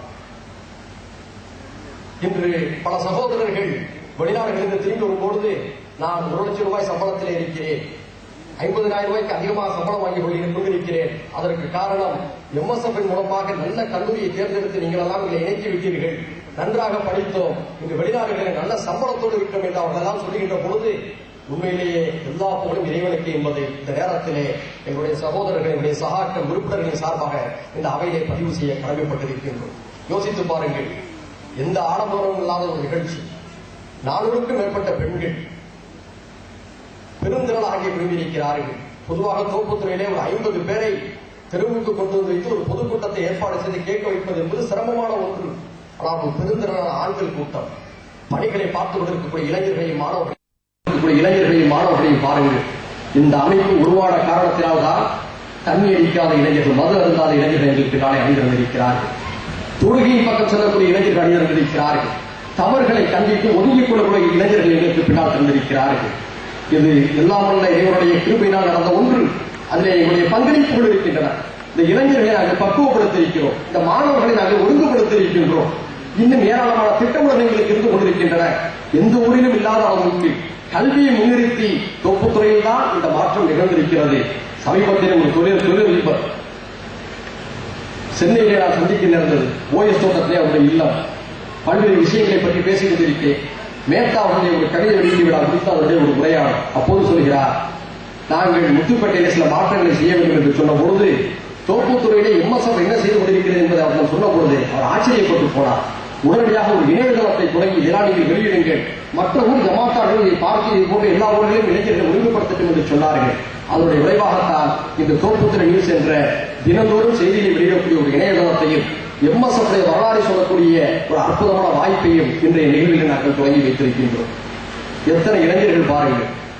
இந்த அமைப்பு உருவாக்கப்படாமல் போயிருந்தால் இந்த இளைஞர்கள் கையிட்டு போயிருந்திருப்பார்கள் என்பதுதான் உண்மை. சினிமா ரசிகர் மன்றத்துக்கு பின்னால் சென்றிருப்பார்கள், அல்லது விளையாட்டு கிரிக்கெட் என்ற அதே தங்களுடைய வாழ்க்கையை அழித்திருப்பார்கள். இந்த ஐபிஎல் நிகழ்ச்சி பரபரப்பான போட்டி, அதையெல்லாம் தூக்கி எறிந்துவிட்டு ஒரு அர்ப்பணிப்பு மிக்க ஒரு இளைஞர் கூட்டத்தை, மாணவர் கூட்டத்தை இங்கே நாங்கள் உருவாக்கி இருக்கின்றோம். எந்த பிரதிபலனும் பார்க்காமல் அவர்கள் இங்கே இணைந்திருக்கிறார்கள். இந்த மண்ணின் மாற்றத்திற்காக, ஒரு சமூக மாற்றத்திற்காக இந்த இளைஞர்களையும் மாணவர்களையும் நாங்கள் வழிநடத்திக் கொண்டிருக்கின்றோம். இந்த எல்லோருடைய ஒத்துழைப்பை நாங்கள் எதிர்பார்த்துக் கொண்டிருக்கின்றோம். அதே போன்ற சுற்றுச்சூழல், ஒரு மரம் என்பது ஆயுள் காலத்திலே 10 லட்சம் டன் மாசுகளை சுத்தப்படுத்துகிறது. ஒரு மனிதனுக்கு 35 மனிதனுக்கு தேவையான ஆக்சிஜனை ஒரு மரம் வழங்குகிறது.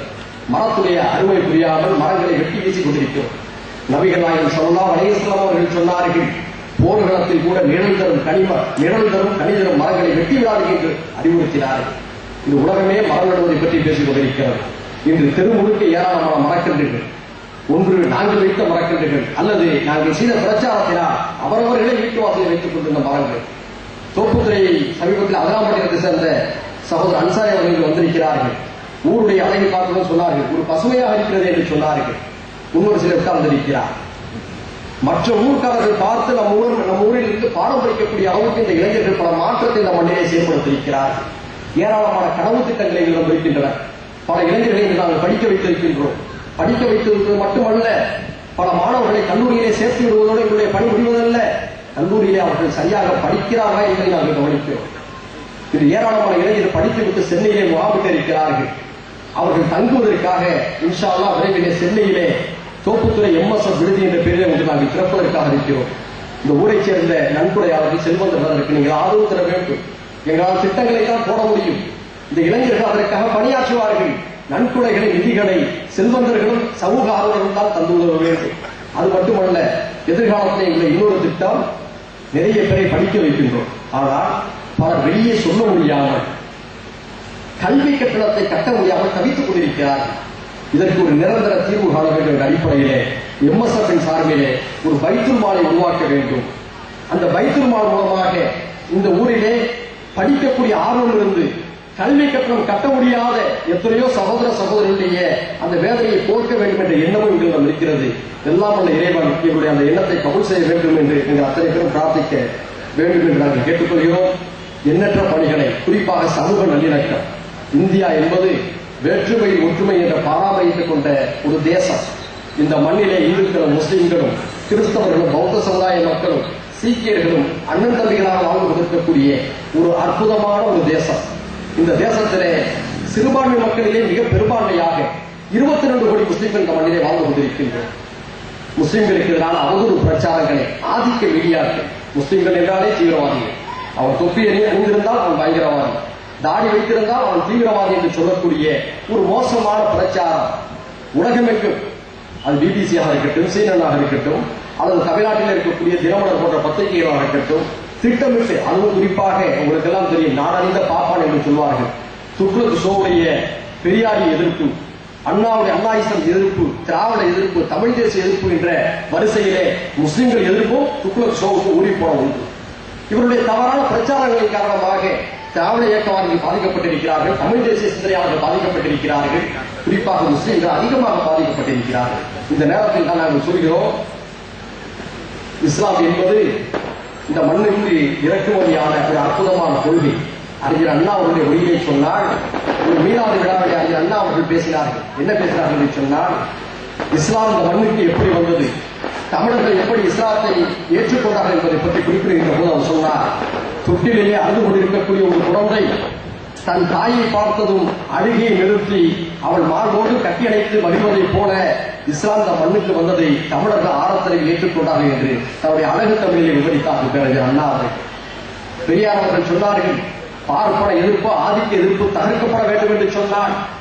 சாதி பேதமற்ற ஒரு சமதர்ம சமுதாயம் நிறுவப்பட வேண்டும் என்று சொன்னார். இஸ்லாமிய இறுதி தீர்வாக இருக்க முடியும் என்பதை அறுதிட்டு உறுதிப்பட சொன்னார்கள். சுவாமி விவேகானந்தர் சொன்னார்கள், சாதி சமயமற்ற ஒரு சமத்துவ சமூகத்தை அமைத்தவர் நபிகள் நாயகம் என்று போன்றார்கள். அந்த அம்பேத்கராக இருக்கட்டும், உலகெங்கிலும் இருக்கக்கூடிய அறிஞர்களாக இருக்கட்டும், பெருமானார் நபிகள் நாயகம் ஸல்லல்லாஹு அலைஹி வஸல்லம் அவருடைய அந்த அரிய பணியை, கொள்கையை, சிந்தனையை, செயல்பாடுகளை வியந்து பாராட்டவர் யாருமே இல்லை.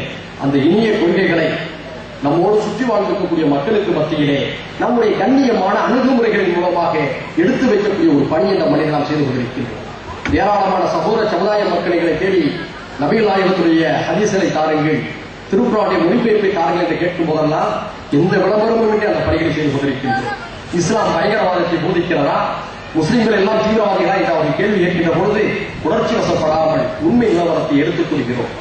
உலகமெங்கும் வியட்நாம் தொடங்கி, ஈராக் தொடங்கி, ஆப்கான் தொடங்கி, நாளை சிரியாவிலோ அல்லது ஈரானிலோ தாக்குதல் தொடுக்கக்கூடிய அளவுக்கு சர்வதேச பயங்கரவாதத்தை செய்வது அமெரிக்காவா, அல்லது அமெரிக்காவே இருக்கின்ற காரணத்தினால் பயங்கரவாத முத்திரைப்பட குத்தக்கூடிய முஸ்லிம்களா, நடுநிலையாக சிந்திக்க என்ற கருத்தை அவர்கள் எடுத்து வைக்கின்றோம்.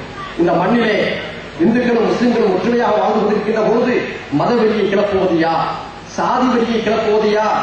ஒருதாய் மக்களாக தினந்தோறும் மாமான் மச்சான்களாக நம்முடைய திருமணத்திலே அவர்களுடைய திருமணத்திலே நாம் என்று உறவு பாராட்டி கலந்து கொள்ளக்கூடிய ஒரு இனிய உறவை இந்த மண்ணிலே குலைக்கக்கூடிய நாசகார சக்திகள் யார் என்பதை அவர்களுக்கு நாங்கள் அறுதிக்கு உறுதிப்பட பக்குவமாக எடுத்து வைக்கின்றோம். அதெல்லாம் இந்த மண்ணிலே சமூக நல்லிணக்கம் மிகுந்த பற்றோடும் இறக்கத்தோடு இருப்பதற்கு ஒரு காரணமாக இருந்து கொண்டிருக்கிறது.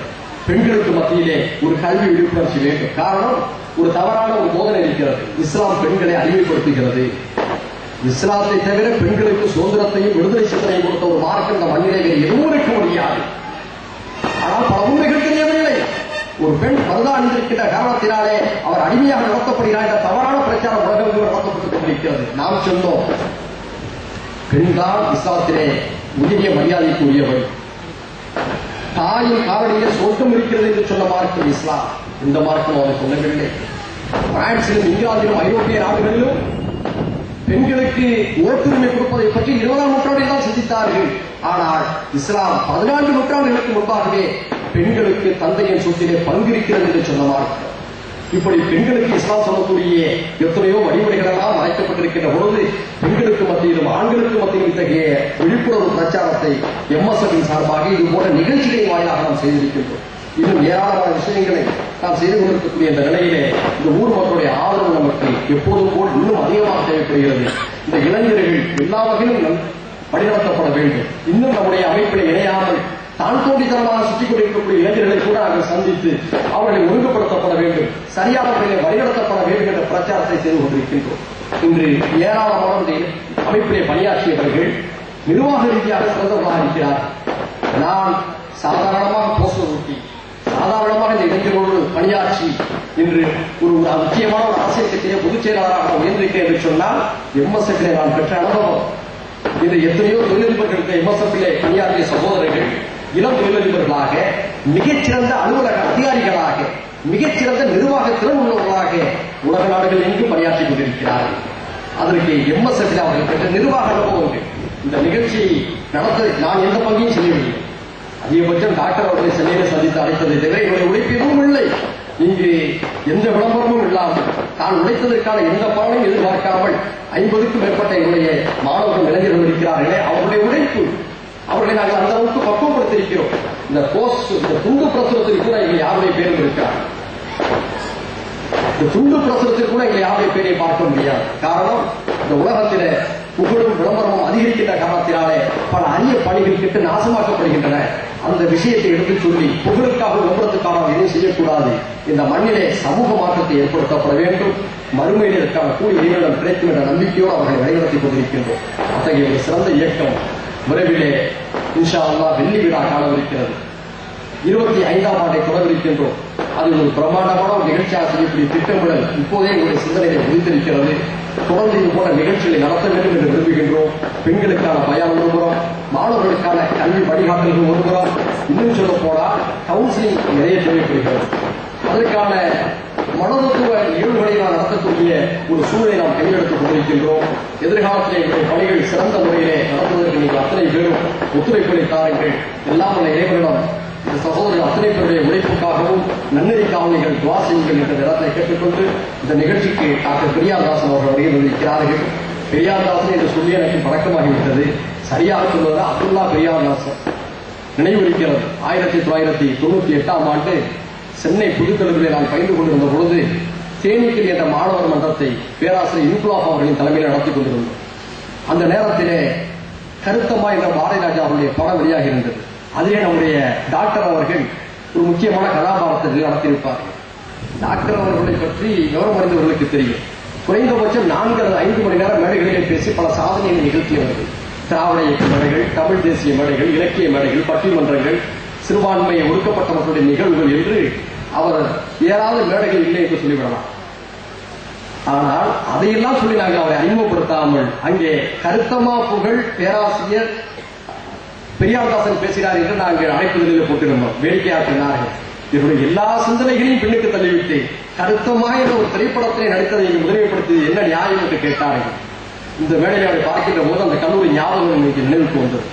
பௌத்தத்தை தன்னுடைய முக்கிய கொள்கைகளில் ஒன்றாக சில காலம் ஏற்றிருந்தவர். ஐயா பெரியார் அவர்களுடைய சித்தாந்தத்தை முழுமையாக ஊறிப்போனவர். இன்று இஸ்லாத்தை விமர்சிக்க வேண்டும் என்பதற்காக இஸ்லாத்தை படித்தவர். இஸ்லாத்தையும் விமர்சிக்க வேண்டும். காரணம், இவருடைய விமர்சனங்களே தப்பாதது எதுவும் இல்லை. அந்த அடிப்படையிலே இஸ்லாத்திலே கொள்கைகளை நாம் படித்தால்தான் விமர்சிக்க முடியும் என்று படித்தார்கள்.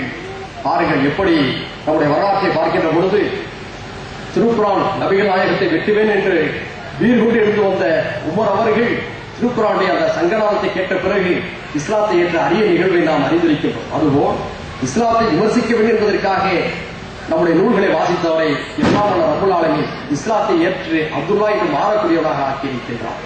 மாறிய பிறகு உலகமெங்கும் அவர் சுற்றுப்பயணம் நடத்தி கொண்டிருக்கிறார். கடந்த 12ஆம் தேதி நமக்காக தேதி கொடுத்திருந்தார். இங்கே குறிப்பிட்டு சொல்ல வேண்டும், உள்ளூரிலே நம்முடைய பிரபலம் வந்திருப்பது போல் ஆரிஃபா குடும்பத்திலே அண்ணன் ஆரிஃப் அவர்களும் முகமது அறக்கட்டளை அண்ணன் முகமது அலி அவர்களும் இந்த நிகழ்ச்சிக்காகவே வருகை தந்திருக்கிறார்கள். இதுதான் உண்மை. அதே போன்று உள்ளூர் பிரமுகர்களாக வருகை தந்திருக்கிறார்கள். 12ஆம் தேதி ஏற்பாடு செய்த நிகழ்ச்சி கடைசி நேரத்திலே நம்முடைய டாக்டர் அவர்கள் சவுதிக்கு செல்ல வேண்டிய ஒரு சூழல் வந்த காரணத்தினாலே அது 27ஆம் தேதிக்கு ஒத்திவைக்கப்பட்டு இன்றைய தினம் மிக சிறப்பாக ஆண்களும் பெண்களும் எழுச்சியாக பங்கேற்கக்கூடிய அளவிலே நடந்து கொண்டிருக்கிறது. அல்ஹம்துலில்லாஹ். தொடர்ந்து நம்முடைய பணிகளை நாம் முன்னெடுப்போம். உங்களுடைய ஆலோசனைகளை தாருங்கள்.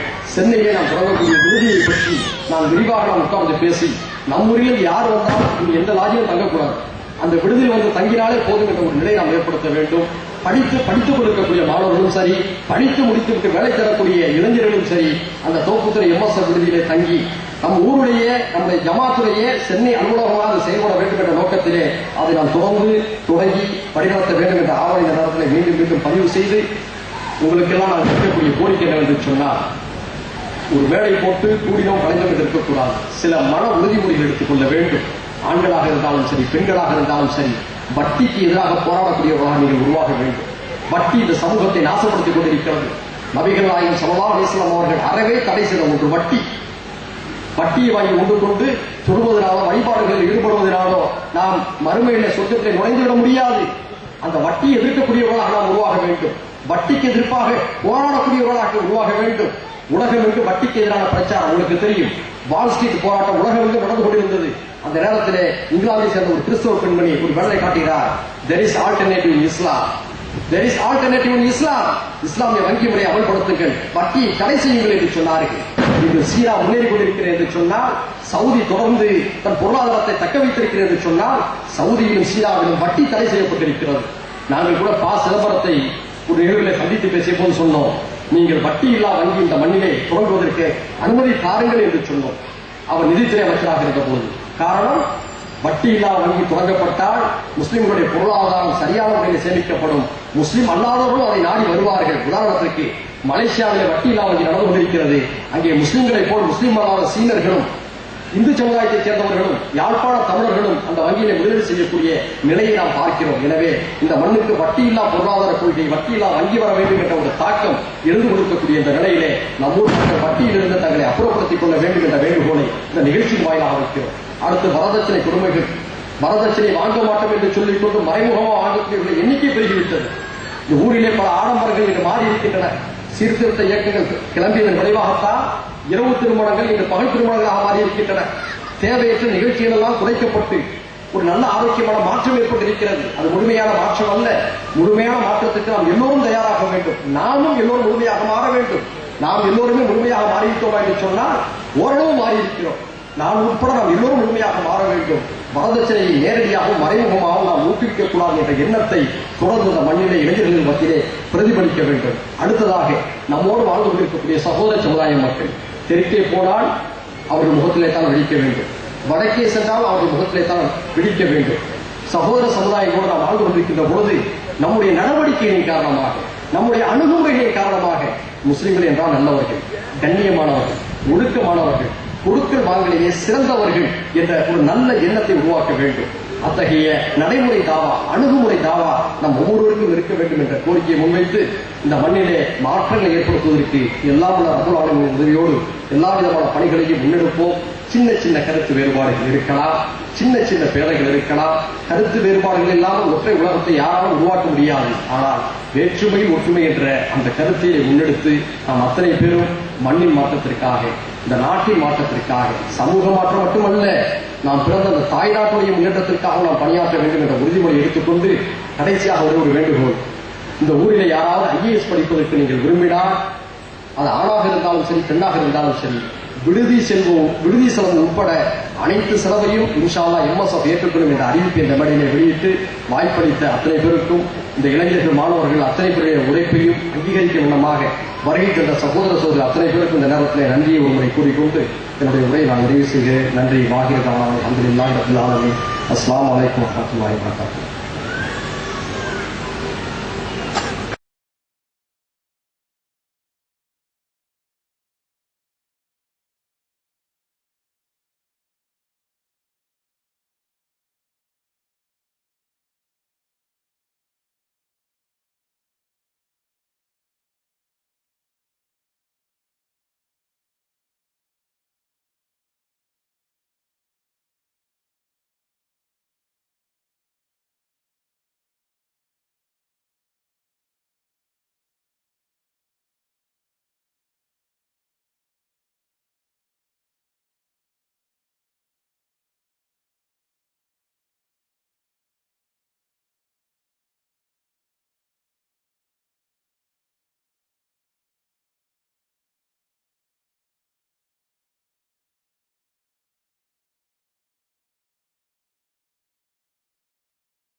இமாம் இஸ்மாயில் ஹஜரத் அவர்கள் வெளியிட எங்களது மூத்த உறுப்பினர் லவ்லி எஸ் முகமது யூசுப் அவர்கள் பெற்றுக் கொள்கிறார்கள்.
அடுத்ததாக MSF